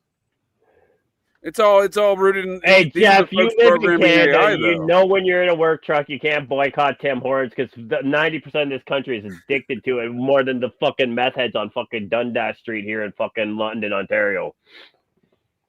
Yeah, that's right. Gawker was also the only people to publish the Epstein Black Book, where we see folks like Courtney Love in there. Yeah, Nick Bryant published that. Yeah. I think you know what else was interesting though, right? The Angelina Jolie, when she's talking about the Illuminati blood rituals, and she has her kill list in her hand. I have that clip available if you'd like to watch it, sir. But if you look at the kill list, if it's still in it, because I've seen it been edited out a bunch, it's like Tom Cruise, Billy Bob Thornton, Jay Epstein. Well, I believe there's an Epstein reference in the Michael Riconosciuto files as well. Yeah, but so Jolie has basically got she's got fucking Jay Epstein. It doesn't say Jeffrey, but it says Jay Epstein on her kill list and her fucking hand in that fucking video. That's interesting. Now, it's been a while since I've seen the full video of it because it's all the ones that. Clip for you, sir. Give me 1 second. I gotta find it. But in regards to the Little Black Book. Allegedly, according to Nick Bryant, you know, the butler circles some names. He says those are the most important folks to talk to in regards to Epstein. I don't know if it provides context to why they're described that way, but one of those names is Courtney Love. Another one is Donald Trump. We got another one's Flavio. Dude, you tell me this one's a Muppet name. Flavio Briorti, this dude. I haven't gone through all these names in a long time. There's one of them, Flavio Briorti's, dude. You should probably get the Dan Aykroyd's Judge Falkenheiser to read that name. Right. Jean-Luc Brunel, of course, he allegedly committed suicide the same way as Epstein. Yep. There's a Jimmy Buffett situation in all this. I like how you have Candace Bushnell, Sex and the City, on there. Yeah. Oh, dude, I don't know who that is. All right. Wait. Since we were talking about that fucking Justine Castro earlier, let's not forget that his dad was smashing that fucking the boyfriend. Yeah, no, his dad, not like Castro, but his alleged dad was smashing that broad. Yeah, he was smashing that broad from Sex and the City back in the 80s who was younger than Justine at the time. Kim Cattrall, dude? Yeah. Kim Cattrall's a man, dude. You can't tell me that's not a man. No, she's a dude. She was the howler at fucking Porky's. Come on. I know. She was also in Police Academy 1, too. That don't mean she's not a man. And mannequin. See, the howler, like, it's in the title. Yeah, no, dude. When Margaret Trudeau abandoned Justine and went to fucking show her snatch all over fucking New York newspapers and fucking do cocaine in Studio 54. I mean, sometimes you gotta do that, I suppose, right? Cocaine's his dad started, or not his dad, but Pierre started banging that fucking broad because Porky's was like a big hit at the time, bro. Oh, for sure, yeah. Like the people who have one name on there, Caprice. That's Carmine. What I saw, dude. I was like, "What is this, Caprice? What is that?" Yeah, I went through like 8 or 9 years ago, dude. I went through all this whole Carmine. Which Carmine is it? Just say Carmine. It's got to be one of the fucking 5 families, though. Carmine, come on. Yeah, I know, right? Yeah, I mean, he's kind of got everybody in here. Wait. John Cleese, dude, look right there, John Cleese. Wait. I gotta comment on how bizarre there. I mean, yes, that's gotta be a mobster name, Gioconda Sigo. He's got a nickname, the Anaconda. Wait. I gotta comment on that comment for how bizarre there. Like when we're talking about the Sex and the City girls. I mean, the only one might be the only girls. One that might be you mean the Sex and the City men? Is that what you're saying? No, but that fucking fire crotch was probably a woman. But you're probably better off fucking any of the dudes over her because she's. Are you serious, dude? She's the most manly of them all. Dude, the one that ran for New York governor. No, I'm talking shit fucking gingers. Dude. I was talking shit. She says she's a lesbian. I claim it's just a dude who's dating a lady, dude. That's all I think is going on. Dude, you're talking to me about fucking gingers. I'm making a joke. God damn, relax. Smoke another joint. Get stoned like Clint. Dude, she's got a bigger Adam's apple than all of us combined, dude. That's Adam's apple on that lady. Remember when she was trying to run for fucking governor or mayor of New York or something? I think it was governor of New York, yeah. Dude, this is Roald Dahl's daughter, Sophia Dahl. Well, have you noticed they've been coming for a Roald Dahl and a lot lately? What's his name? John Lithgow is. About him being, wait, no. He's being outed as the diddler that he is, huh? I think it's wrong. My bad. He was a spy. Roald Dahl was a spy for British intelligence, so wouldn't surprise me if he was possibly a kid diddler. And anti-Semite, the Snosberries were the Snosberries were dicks, according to his later book. Ugh. You know, like in Willy Wonka, the Snosberries taste like Snosberries. According to his later book, those Snosberries were in fact penises. Yeah. Yeah, no, he was friends with Charles Carroll. Him and Charles Carroll were probably dealers together, dude. That's the way I look at it, at least. I wonder if they knew Jimmy Savile. Probably, right? And Mount they're probably all just chumming it up, dude. Making some kids' butts there in Ireland. Jimmy Savile knew everyone. Yeah, well, everyone knew him. For Savile sure, Savile and what's his name, Gary Glitter were painting the town awfully fucked up in most of their proclivities. But it just always amazes me, like whether it be Epstein and how, like, what was it? Was it Cindy McCain who I think at one point said, "Oh yeah, we knew." Or, we knew what was going on. Yeah, I'm like, that makes you a piece of shit too. Married to John McCain. Get the fuck out of here. Yeah. And why do they think that's like somehow absolving him? And yeah, we all knew. Like, well, what happened? Yeah. How's that normal?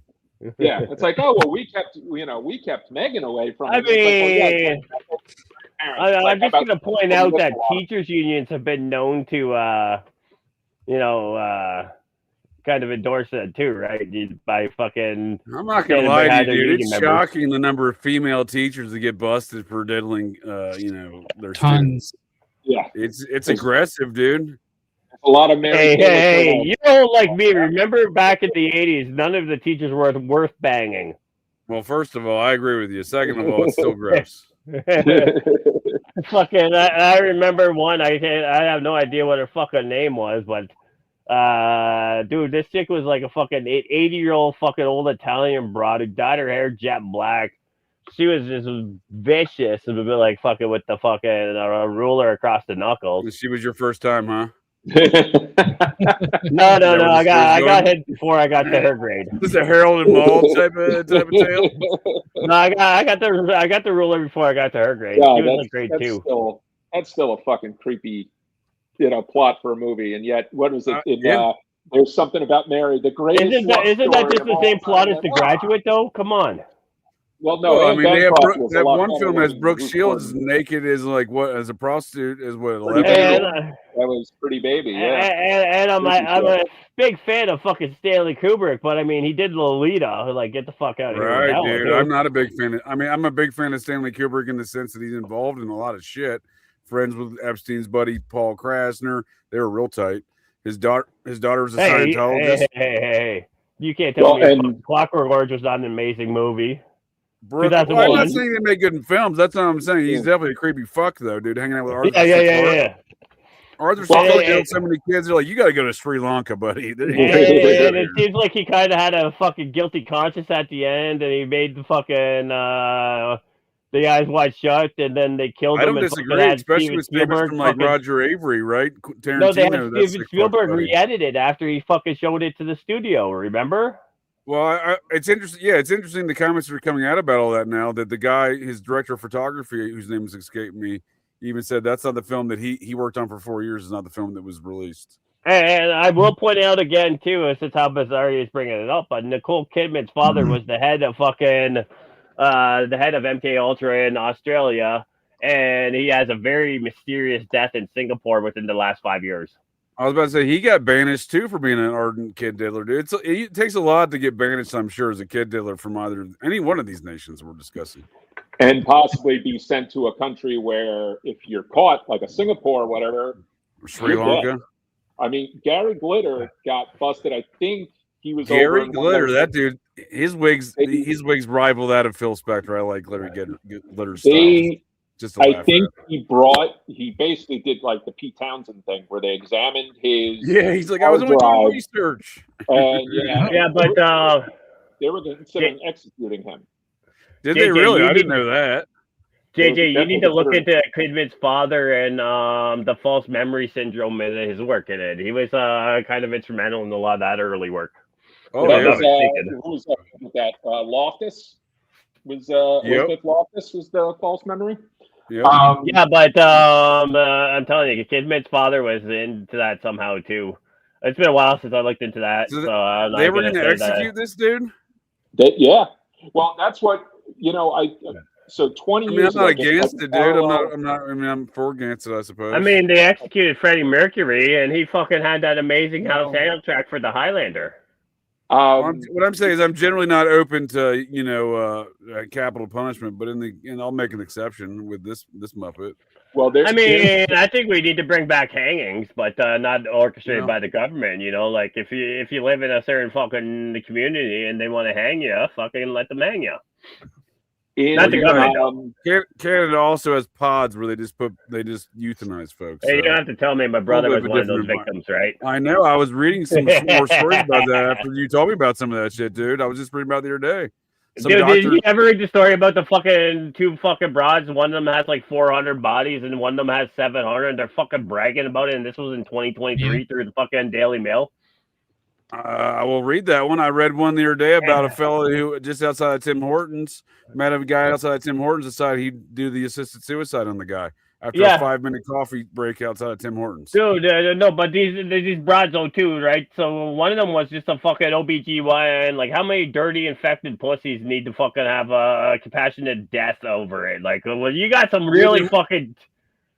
I don't disagree, but But what world do you meet someone at Tim Hortons and say, "Yeah, I'll fucking kill you"? You know what I mean? I mean, they're freely going to Tim Hortons. I mean, I can't disagree. Like I go when I'm in the work truck, but same day, dude. Same day. Yeah, Like, yep, we'll make this happen. Had a really terrible history of mental health, and all of a sudden the doctor said, "Oh yeah, you have mental health issues that run in your family. Yeah, I'll kill you. We'll take care of that." Oh shit, dude! Leave me at Tim Hortons. We'll take care of that. No. I just remembered the one. I think it was on Family Day weekend here in Tillsonburg, which isn't too far from me. So the one daughter wanted to fucking sent the OPP to round up the father to have him euthanized, and the son was there like, "Fuck you! You can break through the door and get him, but fuck off." Seems aggressive. No, because like they're coming out just to fucking round up the father because then fucking. That's what I'm saying. That seems like an aggressive policy, dude. If they're enforcing it like that way. Yeah. Well, I mean, let's be honest. That was the OPP, and you know, I am here in Canada, so I probably shouldn't be saying this, but fuck it. I mean, let's be honest. The RCMP were the ones who went to the reservation, kidnapped all the kids, and put them into fucking the residential schools, which were run by not just the Catholics like fucking Justine Castro wants you to believe, but all of the Christian faiths, at least up here in Canada. They didn't even take away Tim Hortons' doctor. They didn't even take away his license, dude. They just gave him some further restrictions. They're like, yeah, you can still be a doctor. Oh, dude, like I was telling you, I'll find the Daily Mail story for you when I'm off of here, because every time I open up my other browser, it kind of fucks with me. But this is like literally in 2023, these two fucking broads are giving interviews, and they're admitted to 1,100 bodies on each of them, between the two of them. I mean, 400 and fucking 700. It's like, what the fuck is going on with that shit? And they're literally bragging about it. And like I say, the ones in OBGYN, like, even if you're in Toronto, do you really have 400 fucking pussies that need to be fucking compassionate kill? Well, we're not part of the pussy census here, sir. I mean, that's to say something about your society. If you have 400 women who have so much wrong down there that they need a compassionate kill. Like, even in Toronto with 2 million people, like 400 of them are that so far gone down there, they need to be killed. I'm just asking a question like that, like, you know, like. Luckily, we have a resident Tim Hortons doctor to make that decision up there for you. I mean, if you have like an ENT or a cardiologist with 400 bodies and bragging about, okay, cool, I might say, yeah, there's some compassion in that. You know, those are like terminal fucking illnesses. But for an OBGYN to be like, yeah, no, 400 my patient. But even better though was I was still remember her one fucking quote. She talks about like the kids that she brings into the world versus the people she brings out. She calls them both her fucking deliveries. This is a fucking psychopath. It sounds it. Someone needs to check her hard drive, dude. Cuntonomics 101. Yes, I would be the greatest university professor in that course. I remember this incident, though. I didn't know this guy changed his name to Alexis Reich. That's interesting because he inserted himself into the whole John Benet Ramsey equation, right? Yep. He was one of those expats living in Thailand, right? Yeah, and I mean, they flew him back. I think he living in Thailand. Yeah, wasn't the same guy that fucking created 4chan over there, or 8chan, one of the two? I'm sorry, you can't be an expat of any Western nation living in Thailand. I'm just assuming you're there for the prostitution. But let's be honest, though, too, when it comes to expats, like, you know, isn't that where they arrested Victor Bout on charges related to his activities in Guatemala by the CIA? And the Lord of War would never do that, sir. He would. The Lord of War none of it makes sense. I think so. I think you're right. Yeah. Why did this guy insert himself in the John Benet Ramsey case? Is one thing that's always puzzled me. No, I think he was, from what I read, is that he was already having other issues in Thailand, and then Thailand's another country. They don't fuck around with, you know. He inserted himself to get extradited, basically, so that he would come over here smart, I guess, then, right? Yeah, I mean, if you're a sick fuck. Well, he's like, I could die by the Thailand. They could execute me in a horrible way, probably like fucking tar and some medieval shit, right? Right. I mean, maybe he just wanted to come back for the fucking what was it called? Toss salad guy. I mean, from the HBO American prisons are far greater than a Thai prison. What I would all assume. you say about American prisons? Maybe he just wanted to get his salad tossed by the toss salad guy from the HBO. I guess I didn't really consider that place, so he was just like, I'm just gonna do that. Like that was all around that same time, though, right?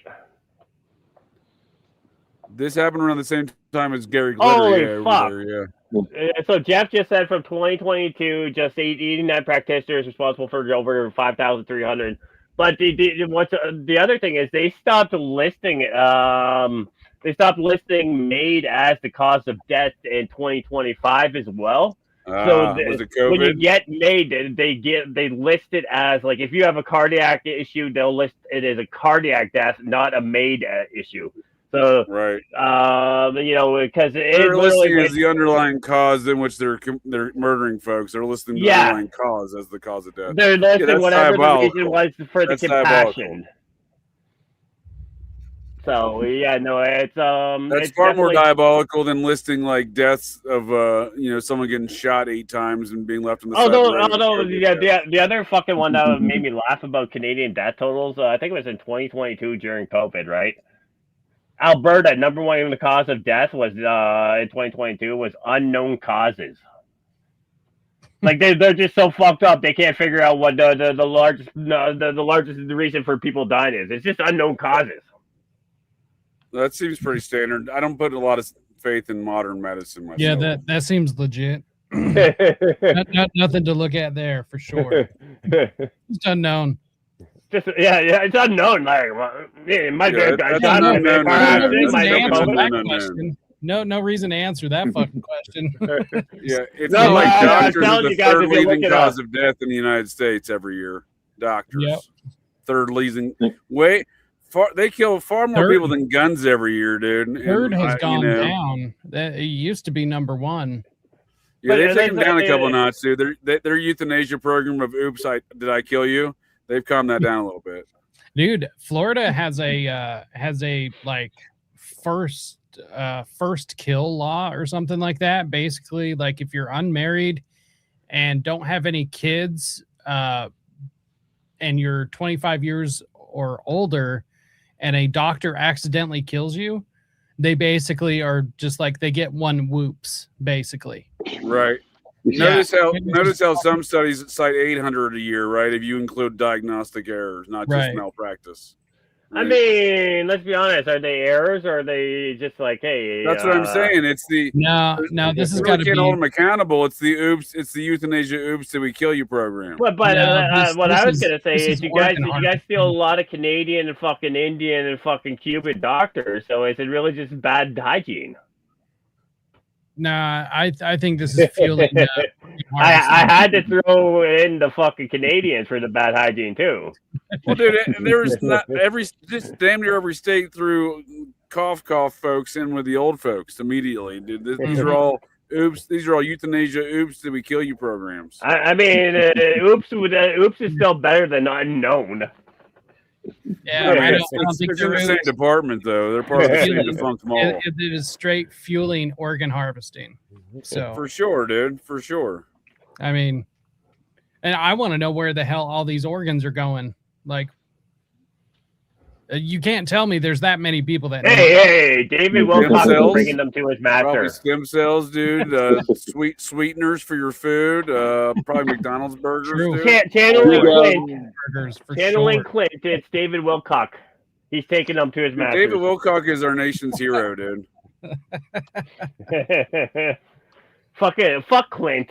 Like I've never even fucking heard of David Wilcox until the guy dies. Now fucking Clint has it on my timeline every fucking day. Minnie Driver makes an appearance, dude, in the Epstein Black Book, dude. You haven't seen much of her in Hollywood in a long time. I believe Deandra Douglas, that was Michael Douglas's wife. Yes. Oh, shit. All right. There's a lot of records for her, huh?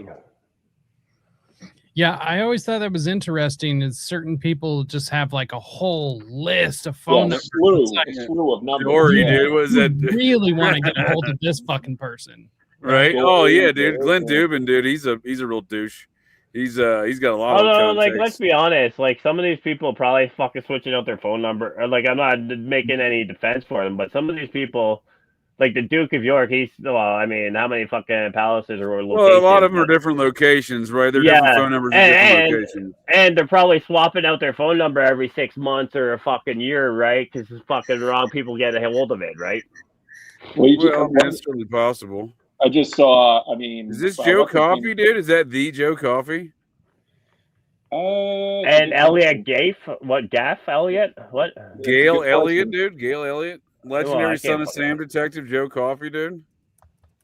Wouldn't that be interesting? Probably is. Probably is. Right? Oh, dude, that's going to upset Manny so much. It's a zero, dude. It's a zero. Right. It seems there is a Joe Coffey married to someone named Gail Elliott. Wait, Esperito. Why does that name sound familiar too? Gail and Joe met in the 90s. Doesn't give me much on Joe here. No, it looks like a different Joe Coffey. Yeah. Bummer. I was really right? forward to upsetting Manny there. Unfortunately, different Joe Coffey. Womp. There is a lot of wait. in here. The Idaho girls have OnlyFans. Wait. Troublemaker Jonah, dude? What's this? Why do I see you in the book? Well, I saw Griffin Dunn's name in there, and I was kind of surprised with. Oh, okay. Griffin Dunn. Okay. Who's Griffin Dunn? That name sounds familiar. The actor, son of Dominic Dunn. Dominic Dunn. Okay. Yep. Wait. Dr. Eli Weasel? He's not a weasel, sir. Weasel name. Holocaust survivor. I think he wrote Night. I think was his book about the Holocaust. Eli Wiesel. Oh, okay. Yeah. I thought you were getting fucking mixed up with Wiesenthal for a minute. Wiesenthal's a weird fucking character too. Real weird fucking character. You are correct, sir. The Dewey Decimal Agency has trained you well. Holocaust survivor, including Night. 57 books. Wow. He survived Auschwitz and Buchenwald, eh? Yeah. Oh, wait. I was gonna say, isn't the Buchenwald the one the Sex Pistols sing about? But that was Belson Wasn't Gas. Great Sex Pistols song. Not sure. I don't know that one. Yeah, no. They literally had a song called Belson Wasn't Gas, the Sex Pistols. The Honorable Rupert Fairfax. I'll be the judge of that there, Rupert. Well, they had one of the names was Ed Epstein, and that was one of the early, JFK people, but he was more kind of along the lines of like the KGB being involved, and Edward J. Epstein. Yeah, Edward J. Epstein. I was about to say Ralph Fiennes, dude. He's got a lot of numbers for him, buddy. Look at this. He's getting some Ralph Fiennes action in there. But there's a lot of finds in there. Like, there's like fucking 4 of them, bro. Well, he's got a brother, too, that's an actor, right? And that might be one of their wives. Wait. That's we got an Andrew Feldman. Any relation to Corey? He wishes. We got some Forbes in there. Any relation to Ashton Forbes, the UFO Muppet? And the guy's name is Kip Astrid. Well, that Ashton Forbes is from the Connecticut Forbes that financed Yale. I did his genealogy. He's definitely from that family. Matthew Freud, speaking of the McCann situation, dude. We were talking about John Bonet, but the McCann situation, Matthew Freud. Right? A lot of intersection with a lot of these Muppets. They all know each other. Didn't Netflix do something on Madeleine McCann? Wait. Yeah. Is that Flick or Flick Mook? Go up one. What'd you call me, sir? No, up one on the fucking left-hand side. What the fuck is that name? Above Coleman. Flick Mook. Flick Mook. That's a Muppet name, dude. Flick Mook. I heard they know. Going back with the whole, that's got to be like an agency or something, right? No, man, that's got to be a mobster. But it's London, though, bro. Yeah, London, man. I mean, that. Well, here's the unredacted version. That was the version that was published by by Farhouse. and it gives the phone number. Yeah, Park House. But isn't that one of the fucking agencies over there? Park House? Park House? I don't know. Look, I think it's tied to MI5 or MI6. I'm not. It's possible. I'm not familiar, dude. It's a neighborhood. Yeah, I mean there are other things named Park House because of the neighborhood, but yeah, it's mainly a neighborhood. Okay. Grounds for further research. That's interesting because to say he works for one intelligence agency, I think he's got connections to everyone, right? Right. Yeah. I mean, it kind of seems like the intelligence agencies kind of took direction from him. Right, dude. He's the head of Spectre from James Bond, basically, right? Right. Yeah. Yeah, I mean his whole characteristics, dude. If you were looking at the characteristics of Jeffrey Epstein, and you're like, oh, is that a James Bond villain? Because that's what it reads like. You know what I mean? I don't think it's organized though. If I'm being honest, I don't think it's just like, oh well, this person is that, and then it's literally the hierarchy. Like I think that this organization is kind of incestuous, right? Like everyone kind of flows in and each other. Yeah, well, they know each other for one, but like there's going to be certain people at certain levels, but it's not like they're in charge thereof. And so yeah, I mean, but the one thing that I kind of fucking there's the Bob cocaine element to all this, von Furstenberg. So that's Bob's underling's wife is Diane von Furstenberg. But I wanted to jump in there real quick and say, like, the one thing that kind of jumps out at me is like, man, if you look at like just a 24-hour clock and like the amount of time that this guy allegedly spent traveling, emailing, raping children, and running all this fucking 15 businesses. If this is a promotion to the superhero that Jeffrey Epstein was, so you're doing a good job. So, obviously, you had other folks working on some of this. This was like a lot of this had to be done by other people, right? You know what I mean? A lot of it, 37 hours a day, dude, like a Superman character. Yeah, like that's what I'm saying. Like they're building him up as a persona, dude. I view this all as an operation, and the persona. I don't think Jeffrey Epstein's his real name. They probably had an entire fucking. They probably had an entire. What do they call it? Tactical operations center talking, fucking running. That's what I'm saying. Yeah, for sure. There you now. We're talking this is fucking military, fucking intelligence agency shit with a full TAC op or tactical operation. I think that's the best way to look at it, sir. Thank you for using your brain hole for as God's intended purposes. Oh, folks here like Judy Green use their brain hole as paper. Yeah, because I thought your brain was for cocaine receptors. No, she's one of those super lefty people in Hollywood, right? Judy Green. Judy Green. Yeah. I think of a Charlie Kirk was part of CNP. No, you're right. Fuck him. There's definitely an element of Hollywood that circulated around Epstein. You got a Gottlieb. Gottlieb? Where did we got? Oh, yes, Steve Gottlieb. Yeah, there we go. Wait. Well, which Sydney was fucking, but which was the one of Greece, dude? What's up with that? Which one was the COVID fucking Gottlieb though? There, because Sydney ran fucking MK Ultra, but there was a Gottlieb that ran Scott Gottlieb. I believe it was Scott Gottlieb. How about Tony Guccione? What do we got here, Phil? What do you think about that one? Luca Giacchini. Never know. I mean, connected to Bob Guccione. That one was with Bob Guccione's with an E, but you never know. But okay, what I would say is Mr. Guinness. Wait. John was Solomon Brothers. Oh shit, dude! George Hamilton. That's Bob's best friend, dude. No, look at the Pippa above there. Like, is that the fucking the bitch that married? I'd like to take a moment to recognize the Bob cocaine element to all this. This is George Hamilton. Every character George Hamilton plays is a parody of Bob Cocaine Evans. But no, isn't Pippa the bitch that married the fucking prince? Oh shit, Pippa Hall, dude? No, I don't think so. Middleton. There we go. Middleton is his fucking sister. Guinness, though, huh? Yeah. Whatever. Close enough. Close enough until the lawsuit, Jonah. We got a Lloyd Grossman. I don't give a fuck what they're gonna take from me. My debt, fuck them. The Honorable Robert Hansen. Yeah, he's got a lot of numbers. That's what I was just looking at too, dude. He's getting lit up, dude. We got a Habsburg. I didn't realize that. Okay, it's been a while since I looked at this. Yeah, same.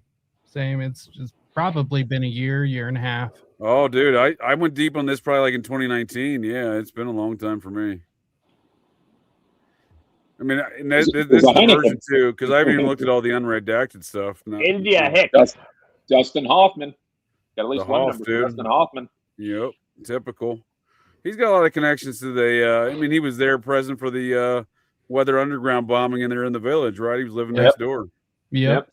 Yeah. I mean, can I just bring up the Straw Dogs? I don't know who that is. It's a movie. The Dustin Hoffman movie. Oh yeah, okay, yeah. I don't know why I was thinking of a song, dude. Okay, well, there was a punk rock band called the Straw Dogs too, but it's a really weird movie fucking out in the UK with Dustin Hoffman. I'll have to check that one out. Bob Hefner the third, dude. Is that any relation to Hugh Hefner's? I thought Hugh Hefner only had a daughter. No, I know, but I'm saying maybe like a nephew, maybe or something. I don't know. Because the daughter's the one who runs the business now, right? That's the fucking story they want you to believe. Hey, Liz Hurley? Yep, Liz Hurley. I saw that, Liz Hurley, yep. No, the family has nothing to do with Playboy anymore. And he but does. He was the one who inherited it first. Am I wrong, or am I yeah, just she was John Huntsman. No, she was only working the United States part of the company, and his son had nothing to do with the company at all. Oh, this has got to be the Hunt family out of Dallas, right? With these Texas numbers. Yeah. That's interesting, man. That's fucking interesting. That's the show Dallas, right? That's off of the Hunt fella, right? Yeah, well, the Hunt is definitely 100% tied into fucking the George W. Bush family or George Herbert Walker Bush. Yep. Mick Jagger, bro. Dude, surprise there. You even got Mick Jagger's number in your book too. What was Epstein doing? He didn't get Mick Jackson. I mean, is David Bowie in there? Do you find it interesting? Like right under Michael Jackson, the first person is an attorney. right. Yeah, let's see who that is. Samuel Jen. All right, I don't know him. Yeah, because now here's the thing. I don't take Michael Jackson for being a monster like this. No, I don't think so either. I don't think he's a smart dude. Oh, interesting. Go ahead, sir. I didn't mean to interrupt you. Go ahead. I don't think he's like this savior, like kind of like there's this new narrative that's coming out. Right. Like he built Neverland to save kids or whatever. And I don't buy that either, but I definitely do not believe that he was a monster. Because I mean, dude, if you look at the pictures of him and Epstein, Michael looks so fucking uncomfortable. He does not look happy to be around him at all. No, dude, there was look at that. I agree with our channel. Yep, that was off the Hunt family. There was a hip hop Illuminati documentary where they allege that in Black and White, when he's doing all his dancing, it's fucking. It's an incantation, basically fucking dropping out of the Illuminati, fucking some of the hand signals. And is that the ancient Egyptian fucking one he did with all the Hollywood stars in? Is that the same song? No. Black and White is the one where he has like all the KKK slogans and he's smashing the windows and fucking and he does this weird solo dance with no music at the end. Yep. And who directed that video? John Landis. No shit. Mr. Twilight Zone manslaughter. Who was filming this commercial when they set his hair on fire? I mean, this one? Was it in LaToya? Well, I mean, this was according to Donald Trump, dude. This was a major incident with Michael Jackson for many years, and one of the reasons why he gave Michael Jackson an apartment in Trump Tower, the same place designed by Charlie Kirk's dad. It's one of the main reasons why Michael Jackson got hooked on pain pills was because of this incident. Yep. And was it really an accident? He definitely hated the Jays. There's no question about that. Yes. And Tommy Mottola, who I believe does he practice Hanukkah? No, I think he's more like Tommy Mottola is more like that. Does he have a foreskin? Well, we don't need to get that deep, do we, sir? Well, Michael Jackson. I mean, you might want to. One of his I might want managers, to. Well, we didn't know. His manager for a while was played Tootie Cicero in Goodfellas. Oh yeah. But Tommy Mottola was also involved in a lot of the rap beefs too, right, through the 90s and the 2000s. Oh, this is Jonah right here. He goes by Jason. I knew it. Tommy Mottola is involved in all sorts of everything. I mean, he's a massive name. Tommy Mottola is the devil. He was the head of Sony, right? Oh, wait. Go back up. Was that guy's name just Jake? Just Jake. I knew it. It's you, dude. It's Jason. That's you. You're Jason. No, the other one there. Jake. Just Jake. Yep. Just Jake. I'm surprised Bill Cosby didn't make it. He lived across the street from Epstein in Manhattan. Yeah. I mean, Cosby had his own game going, bro. You got a little Teddy Kennedy. He's the fucking Antichrist. Wait. Get the fuck out of here. Kid Jams? Or Gemma Kid? What the fuck? Kid Jams? Sorry. Well, there's Bobby Kennedy. There's RFK Jr., right? He's got a lot of numbers for him. Yep. Andrew Cuomo connect there, right? That's his sister, right? Carrie Kennedy? Yep. Cuomo? Mm-hmm. Yep. Married Andrew Cuomo, right? Yeah. At one point, yeah. Yeah. That was, I think, before he was with Sandra Lee. Oh, there we go. Cuomo. Yep. Andrew and Carrie Kennedy Cuomo right there. Yep. McLean, Virginia, huh? What were they doing living outside of CIA headquarters? Wait. I didn't know they lived outside of CIA headquarters. And converted. I want to see that address. Well, RFK lived in McLean. I know that at one point. Yeah, I didn't. Well, I also lived in Westchester County, right? I mean, RFK. White Plains right there, right? Yeah. That's where he grew up, right? That's where they grew up there in Westchester County. I think Joe moved them all there at one point in time. Dr. Henry Kissinger. David Koch. Koch. Yeah, the Koch brothers, right? They don't hear a lot about them anymore. Wait, Anne Kravitz, is that fucking the mother of Lenny? I doubt. TV show? Spelled different. Christopher, is this the Highlander, dude? Is the Highlander that's in here? Exactly what my thought was. Is that Highlander? Dude, it's the Highlander, dude. Wait. Dieter Lang is Maybe already he in there? does security. Maybe he does security for Epstein. Never know. There can be only one. As long as it's not... Wait. Fuck. You're telling me fucking Epstein was a fucking Highlander, bro. Right, dude. You got to chop off his head to end it all, dude. Doug Lyman, right? There's a... Now, put that into context with his fucking hanging photos. I think we're onto something. I'm kidding, but... And he's got Simon LeBon from Duran Duran. He's got his number, too. Oh, shit. Wait. John dude, Christopher Laser, dude. Watch out for lasers. John-Yves Lafleur. He's got Christopher Lawford. So wait. I know this name, Jerry Leftcourt, but I don't know why I know that name. Yeah, I mean, just see. I mean, it's a New York name, right? I guess. Look, 212. I think so. Sounds vaguely familiar. Yeah, I think he's an attorney. Doug Lyman, and that's an NY what email address? That's the old director there, son of the Iran-Contra attorney. Yep. His dad was Arthur Lyman. Gerald Leftcourt. Here we go. Yeah, he was the Epstein's attorney, Black Panthers, Abby Hoffman, dude. Harry Helmsley, Leona's husband. Leona Helmsley, who was the. Wait. Did we not call out the double H's in the fucking names earlier? I don't know this Muppet, dude. Yeah, they big into real estate. Leona Helmsley went to jail, I think, for tax evasion.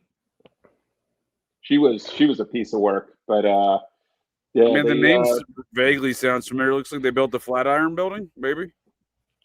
I believe you know so. What's interesting though, as we're going through and we're all right down to like the H's and shit. We didn't see any like. They own the Flatiron Building. And my apologies. Right.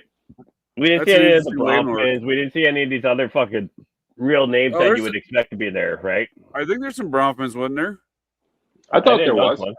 Okay, maybe Edgar was in there, dude. Pete Eddie's friend. He's in there. Okay, then I'm retarded. I wasn't paying attention. I just didn't point it out because I usually just kick the Bronfmans a lot, dude. So was that Captain America, dude? I wondered that too, right? With Angie Everhart right below. Right, dude. That's strange, right? Hey, she was in Playboy, wasn't she? I believe so. She also had a long relationship with Joe Pesci. Really, Joe Pesci? Yeah. All right. What kind of fucking hammer is he swinging if he's landing her? Isn't she a ginger though? Watch yeah, out. I mean, she's still laying the fuck out of his league for a fucking ginger. Like, I mean, never fuck with a ginger, but it's Joe Pesci, bro. There's Edgar Bronfman Jr. right there. Okay, I was wrong. P. Diddy's business partner. Oh, it was Chris Brown. Yeah, he was the head of Warner. He bought out half of Bad Boy Records when he was the head of Warner. And Bronfman's were Universal at one point. I think they were involved when the Universal Vivendi conglomerate, right? Yeah. Yep. That's what got them ahead of Warner Brothers because they bought out Warner Brothers when they were part of that deal. And Samuel Bronfman did Kanye's big break in 2014 too. Interesting. The director one. Is that the Heil Hitler one? No. That was recent, but I forget which one it was. But it was like he had one of the Bronfmans. We initially got on this conversation a while back. I do appreciate y'all joining us here tonight to get a little GCD, and I appreciate you gents as well. But I was initially started this on a journey today. Courtney Love was circled by the butler, dude, as being an important figure. Yeah, but Ivana, I mean, let's be honest, like Ivanka, like, come on, get the fuck out of here. Courtney Love's turning tricks and dealing LSD for the CIA at the age of 9. So she allegedly introduces MDMA, I think, and her father to England at some point in time. Speaking of which, did you see that fucking message that when we did our breakdown of fucking Studio 666, I didn't even notice Kerry King was in it until like we were breaking it down. I'm like, holy fuck, that's Kerry King. But he also released a solo album with some really weird fucking artwork that ties into that movie, and I haven't looked into it yet. But I think Dave Grohl's involved with that fucking album of the single of Kerry King from Slayer. So there's something weird going on with that. But that's my personal. We'll have to revisit that topic for sure. I'm about to revisit a lot of topics previously visited and doing some updates on, including the Zizian Death Cult, the Silicon Valley-based rationalist transpocalypse death cult. Here's the guy that introduced Candace Owens to her husband there, Mr. Turning Point UK, John Mappin. He's also a Scientologist. Oh, he's mapping, all right, to minor attractive people in. Right. He's got the Camelot Castle. Oh, he's got Camelot something. Wait, Eric Margolis. That name sounds really familiar, dude. Right? No. Go back to Foreign Terror, but he's out of Toronto and he's a chairman. That name sounds really fucking familiar. Eric Margolis. Yeah. He is a journalist. No. MD. No. Huh. I'll look it up. CEO. I'll look it up from fucking the Canadian. He's the. I got a Joseph Margolis is the CEO of Extra Space Storage. I don't think that's the one we're looking at, but give me a second there. I can't fucking type right now. It does say Toronto though. I did type Toronto CEO. That's what I got. Chairman of Canada. What the fuck? Eric Margolis, no journalist, James. Oh, and the former owner and chairman of Canadian vitamin manufacturer Jameson Laboratories. Oh, I see that now. Jameson Wellness Incorporated. Yep. Yeah, the Eric Margolis Foundation supports animal rights and welfare causes globally, which means they traffic in animals more than likely, is my guess. Now, I'm not saying that's a fucking definitive. But, I just determined I'm never buying another fucking Jameson product in my fucking lifetime. So he's best known to Canadians as an internationally syndicated columnist who came to prominence immediately following the 9/11 attacks. That's weird, man. Yeah. It's weird to be like that's what you're known for, right? No. But he's running a fucking vitamin industry. And then he's writing fucking. Well, no, he does that after that. It says, right? No, that's after that though. No, the Jameson's been around for like 40 fucking years, bro. Oh, that's even weirder then. Yeah, so he's like fucking running a vitamin business, but then at the same time, he's like, "Oh, well, I'm he gonna write a sold the fucking company article in about. 2014. I'm just gonna write an article about a fucking plane crash because vitamins and plane crashes." Well, it sounds kind of Scientology, like they love their vitamins, you know, Bill Hicks and gang. I never heard this company before, though. No, do you know much about the Shermans?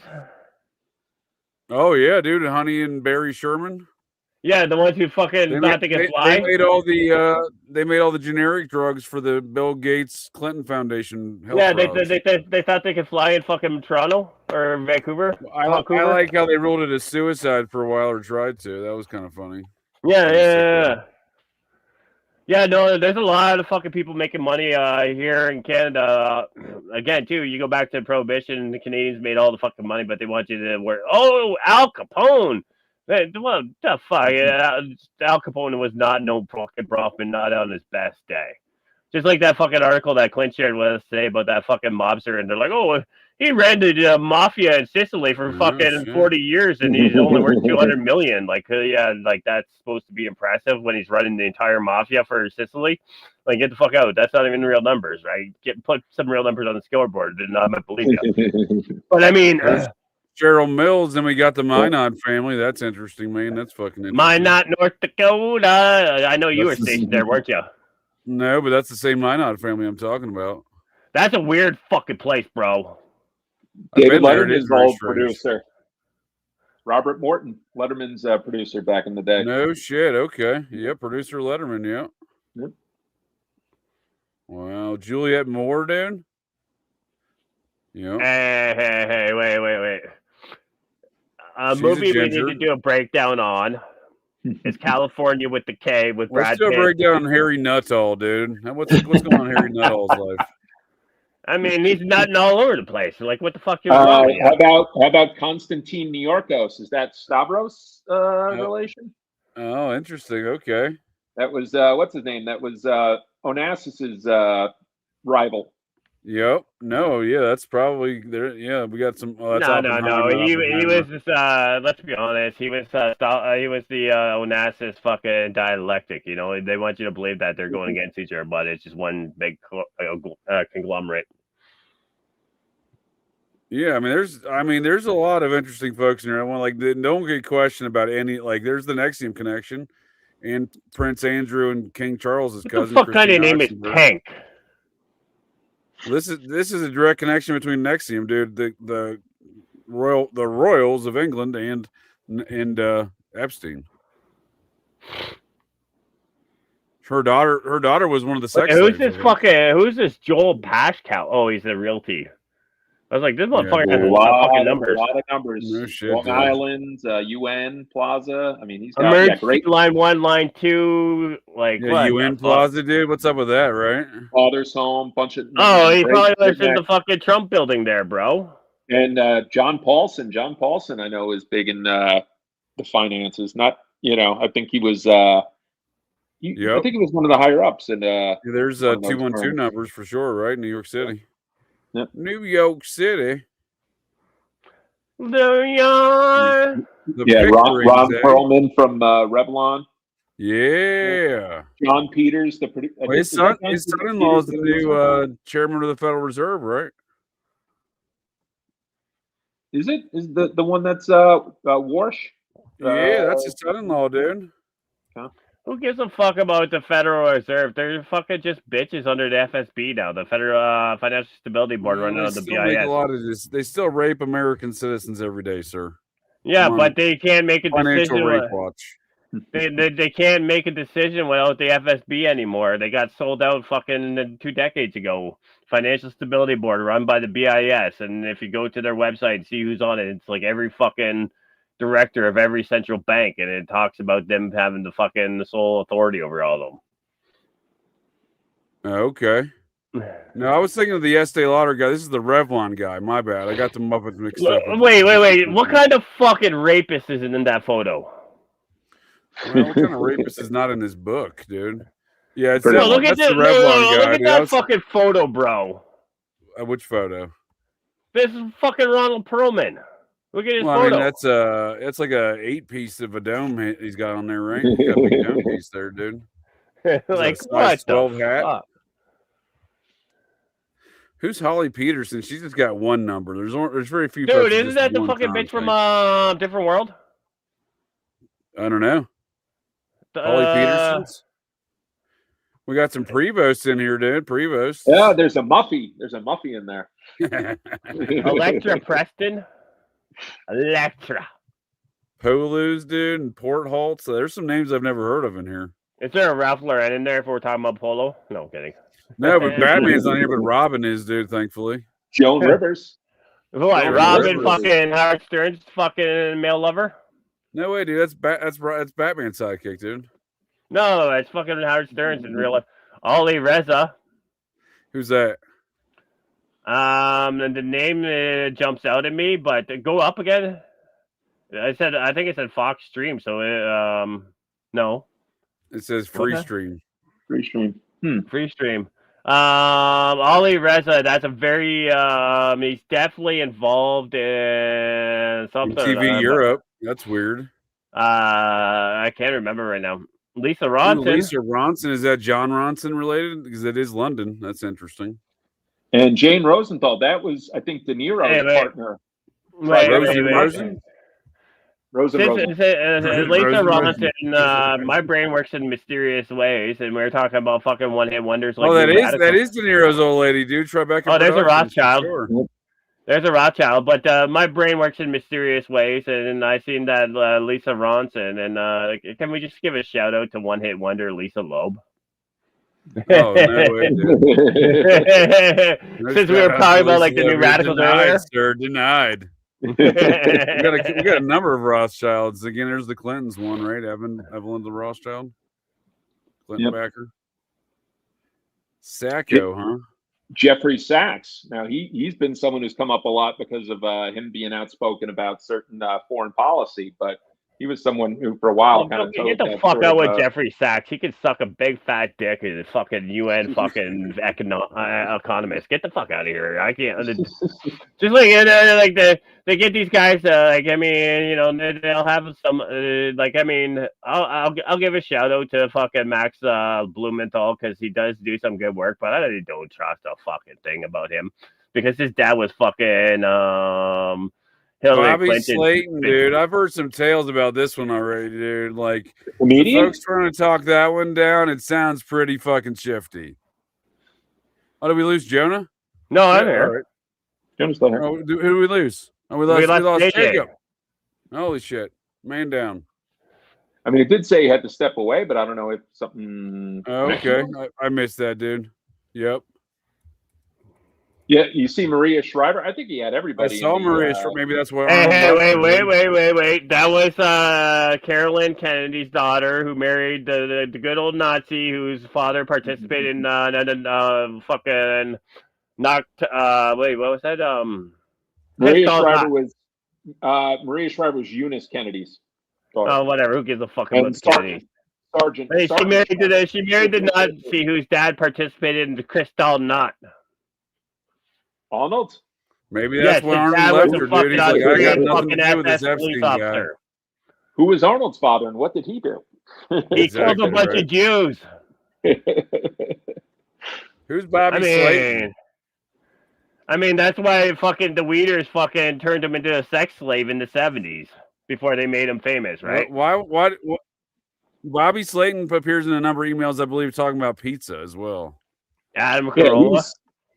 Bobby Slayton was in, he had a small role in Get Shorty. Wait. So if he was on the Adam Carolla show, does that also tie him to fucking Jimmy Kimmel? It's possible, dude. I don't know. But I know that, right? Well, there was a couple of guys, a couple of comedians, dude. That have been, really talking down this whole situation. That went to Epstein dinners with Epstein with Bobby Slayton here, who's from Westchester County, New York, a real dead of iniquity. Fuck this guy! Look at his name, Yid Vicious. You ain't no fucking Sid. Like, get the fuck out of here. Well, there you go.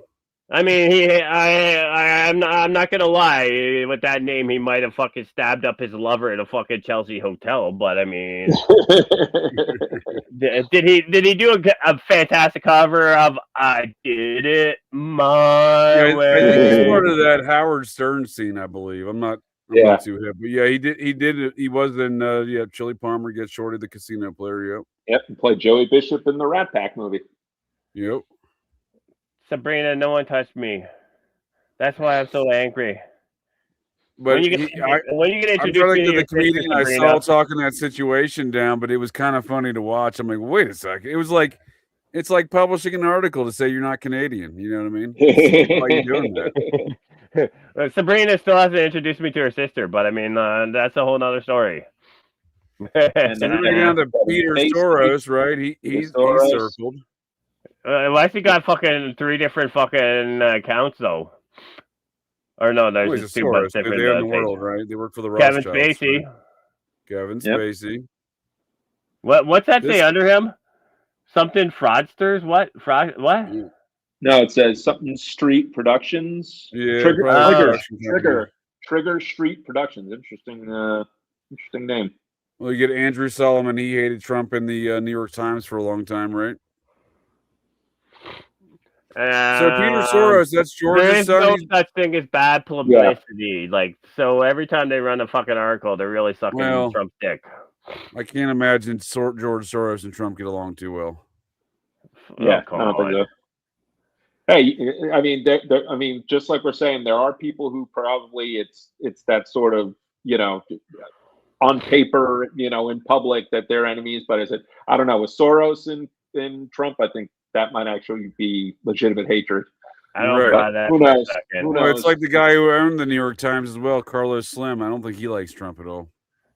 Yeah. Oh, the guy with the fucking 54-story fucking house in fucking Mumbai. He's definitely one of the richest men in Mexico for sure. I believe. No, yeah, Slim is the Mexican. My bad. There's the Tish family. They run NYPD right now, right? Jessica. Ivanka Trump. The commissioner? Ivana Trump. I think that. Well, I was getting to Donald before he's there, sir. I believe he's circled in here. Chris Tucker, and then Christy Turlington. So you get. No, I thought Donald Trump was circled. Maybe not. He's not even in there, bro. Just his daughter and his wife. No, he was. I swear he was circled in the original one. Nah, Epstein was fucking his daughter and his wife. Mother and daughter, menage a trois. Yeah, but there's no Trump circled here, dude. That's what I'm saying. The original one had the Trump circled. I swear it did. Dude, we know you like fucking mushrooms. He was not in there. I got to revisit some of these names. There's a lot of interesting names in here, man. So definitely, I mean, Christy Turlington's not right? Hey, wait, Uncle Ted, are you talking about Slim Jesus? Christy Turlington, dude, isn't that who's she married to? Ed Burns. There you go. I knew she was married to somebody. Hey, wait, who's the crazy fucking cunt that's married to John Legend? Oh, Christy Turlington, dude. Christy Teigen. Christy Teigen, I mean, there we go. Teigen, there we go. Barbara Walters. That's a dude, man. That's a dude. Get out. You're not going to sell me. That's a lady. And Sam Waxel, he's the one who. Sam Waxel, huh? That was Imclone. That was the one with Martha Stewart. Oh, yeah. Okay. Von Habsburg. Francesca Von Habsburg. Isn't this guy the head of the Olympics, dude? Casey Wasserman? They want him to step down if he didn't already. But yeah, that was Lou Wasserman's kid. Yep. There you go. Lou Wasserman. He's not a shady son of a bitch, is he? Yeah. Fucking Muppets. Oh, we get Mike Wallace, too. We get Barbara Walters, all of our news folks here hanging out with Epstein. Yep. What else we got here? Dr. Ruth. Dr. Ruth, dude. Lord Walden Ford. Or Walden Fold, or whatever fucking that is. Lord Waldenfeld. These people just get all. Why do they get the all blacked out treatment? Who are these Muppets? Alexandra and Nick Williams. Yeah, that's a very very common name. I feel like that would be tough to find. I got to look at the unredacted. Oh wait, another Eli Weasel. Well, this is the one that was originally printed by Gawker. They have the unredacted one. I'm just being ridiculous. Steve Wynn, huh? Wait. Who the fucking names our kid Trini? The Woodall, sir. The Woodalls. I mean, obviously someone who has a connection to Trinidad and Tobago, right? I'll take a Trinidad and Tobago. Oh man, I'll take a nice little Trini, but I was talking about a bagel, sir. you know, my joke was when fucking that Karuchi Tran was really famous. I'd be like, yo, like, No. you know, Prince of like, Yugoslavia, dude. What's he up to? Eating children. But when Karuchi Tran was fucking really famous, my joke was, yeah, no, you know, if that makes me a tranny lover, then I guess I'm in. You know what I mean? Not even listening. But hey, Ghislaine Maxwell, how many fucking phone numbers does this fucking cunt have? She's got her own book, dude. She's got her own phone book, dude. Who are these folks? The Ruidas, dude. I don't know that one. Like, don't they update their phone? And Ruidas on wait, no, they're on. They're on the second side too. Yeah. Yep. Wait. What? Someone's just listed as police? Well, you gotta have the police. Well, it says Sergeant Robert Goldberg, and then the precinct's blacked out. It helps having some top friends. This is a shady character, dude. Ruida, dude. Interesting. Yeah, I gotta look back in some of these characters, man. This is you know, there's not a lot of talk about a lot of this stuff, even, you know, the deeper layers of this book, right? No one gets asked, no one's like, hey, why does Epstein have 17 numbers for you there, buddy? Yeah. What do they got a whole phone book? A lot of those, now we're getting a lot of these are just fucking hotels and shit, right? Yeah, but these were circled. I'm just looking for the circled ones now to see what. Hey, wait. Let's go back because now we're in the bank. So let's see. Oh, put massage in Paris. Huh? Well, that was under entertainment, I believe. Yeah, you got to have entertainment. Yeah, there's the island numbers, dude. He's got the you know, island massage. Here we go. And then you see where are all these witnesses, dude? I want to hear from Lynn and Karen Gray. What are they up to? You know what I mean? Are they alive? Wait. One of those guys from Israel was named Yakov. There's a lot of shit popping off around her. Ava Anderson. Prince Bandar Bush. Yeah. Ehud Barak. That was a big one. Was Ehud Barak? Ehud Barak. Yep. Yeah, we might get to where you see that Trump might be at the end. He might be on this section, right? I knew he was circling here somewhere. Dershowitz. Jimmy Snuff Kane. That was Jimmy Kane, Bear Stearns. Yep. There's those Grays again. Maybe it's not the same Grays, but it's interesting. Eileen Guggenheim. Yep. John Kerry. Wait, the Insurance Office of Central Ohio. Walter Isaacson. That guy's dude. They own a lot of shit there, dude. Interesting. And it looks like the contact is a Herb. Henry Kravis, that's KKR. Adam Perry Lang, that's the name that's been brought up with Jimmy Kimmel. Yeah, that's the chef, right? Yep. Robin Leach. Right. Hey, Lifestyles of the Rich and Famous, dude. Yeah. What about this guy here and this lady, Cindy? Or I guess it's a lady, Cindy. Melinda Luntz. Not a real person. That's a Muppet, sir.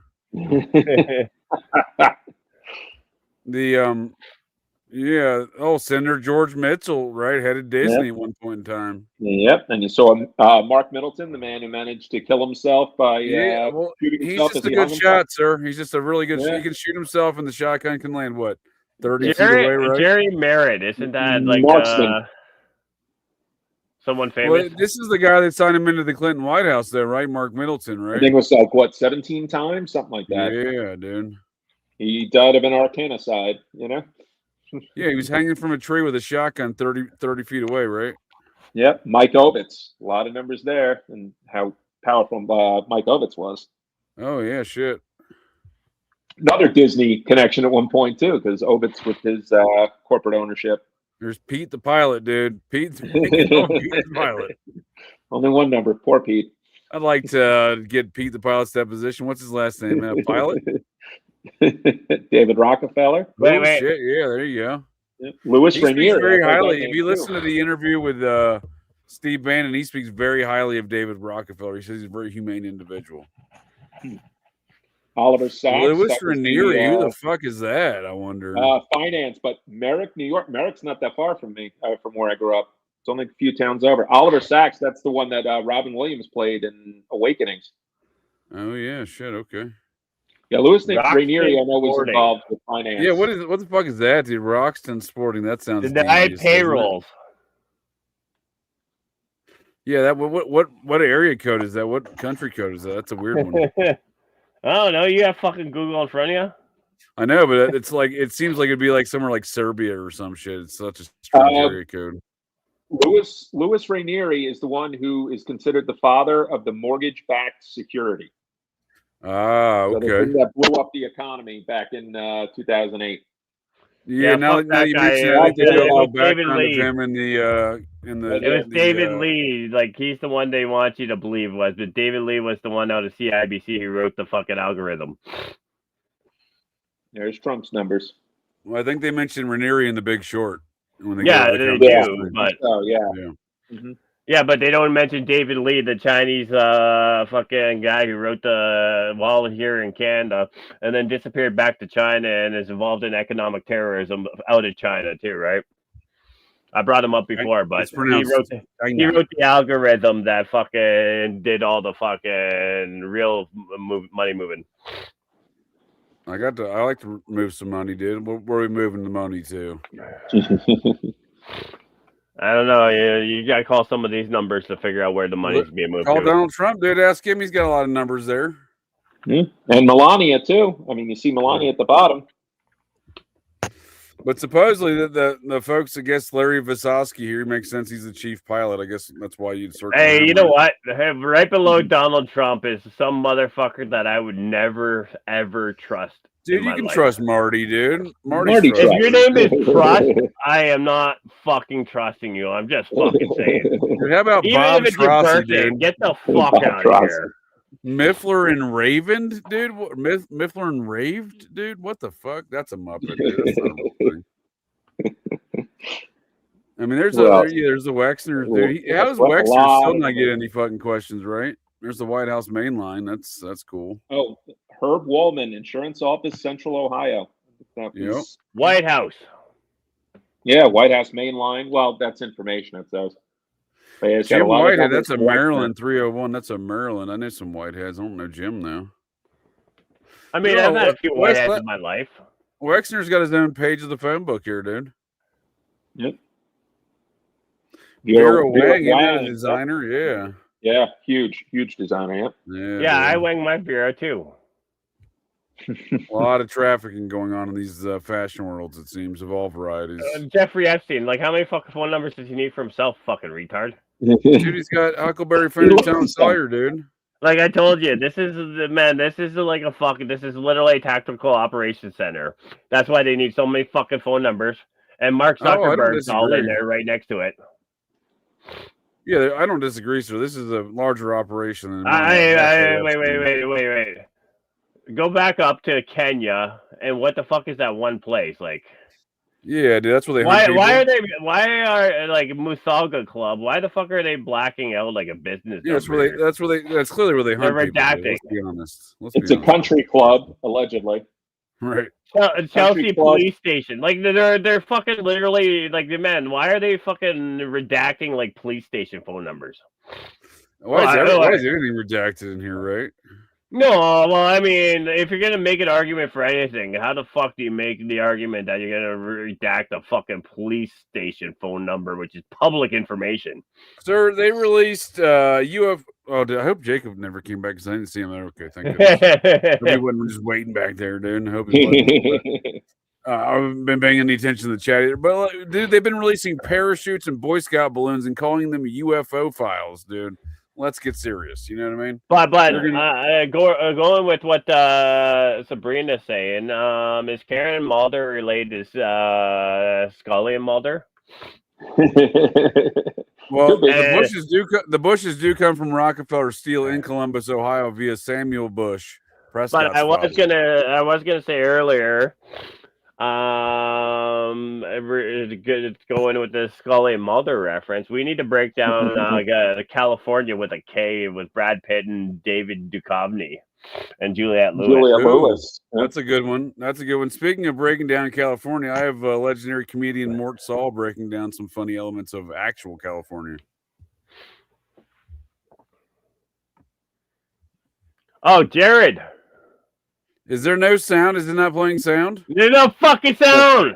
What a terrible disaster. Don't worry, the voices in my head are speaking for them. No, I'm gonna find that clip now because I'm irritated by that stupid Muppet. I'm gonna fire some Muppets over that one. Well, maybe another time. I want to thank you, gents, for joining me here tonight to get a little GCD. I just realized we're coming in hot at 3 hours.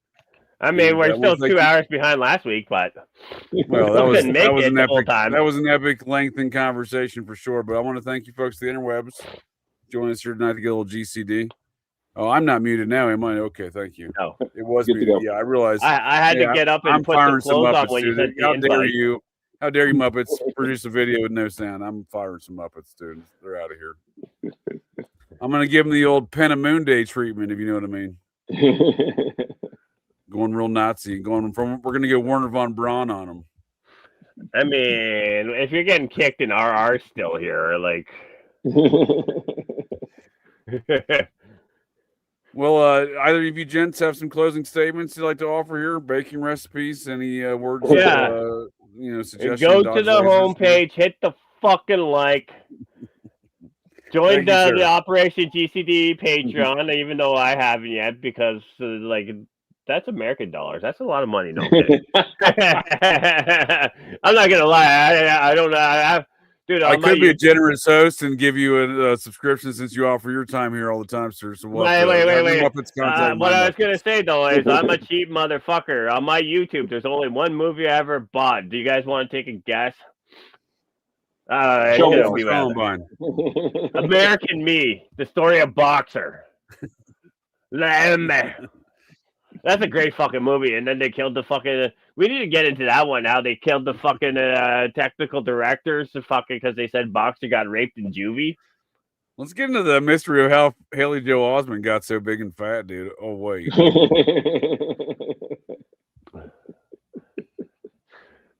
Well, I appreciate. Hey, wait. Do you know American Me though? Do you know American Me though? Yeah, Roger Me. Yeah, from the same guy who brought us Bowling for Columbine. Your favorite film? No, American Me with Edward James Olmos from the 1980s, bro. And I think Danny Trejo was in it too. Okay, Charles Manson's friend. American Me is fantastic movie. We got to break down that one time too. I gotta look that one up, sir. I will get back to it. It's a Boxer. He's the guy who created the Mexican mafia in the California penitentiaries, and it's his alleged real story. And then if you look into the making of the movie, film. If you look into the making of the movie, like there's a scene where he allegedly gets raped in juvie, and there was 4 former members of LMA who were on the technical directors, and they all got fucking murked right after the movie got released. Yeah, I did read that. Yeah, I think actually it was in Danny Trejo's autobiography. I think it's a fantastic fucking movie. I heard Danny Trejo makes a fantastic taco as well. So, another good point about that movie. I'm giving away all the spoilers, but we should break it down. So, Boxer was conceived by a rape in the fucking Zoot Suit riots, they allege, of fucking during World War II. I did not know that. It's dude. We need to fucking. I'm familiar with the song Zoot Suit. It's not time traveling. It's not time traveling. That helps out at all. It's not time traveling, but I'm just throwing it out there. Like, I paid in this Wednesday, sir, for an occult and esoteric review on a time traveling film, 12 Monkeys. You'll be joining us, I hope, and Phil as well. Yeah. Hopefully, both you can make it. Yep. Brad Pitt. Yeah.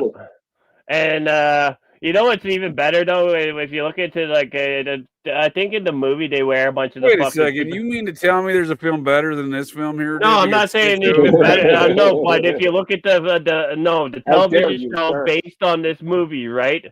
What is the movie poster for it? The fucking the monkey's mask, right? Right before COVID. Yes, sir. I hear you. I got a dog situation here popping up. I'm gonna take old Attaboy out here. Hit the like, you fuckers. Good night. Thank you, sir. I appreciate both your gents' time. Phil, did you have any closing statements here? Yes, just to address one thing. Yes, if I get up and leave, it's to get a beer or go to the bathroom. I do not rage quit. Not rage quit. Good to know. All right. Well, I thank you, gents, and I thank you folks at the interwebs for joining me here tonight to get a little GCD. And I will have to give fair warning here on the way out.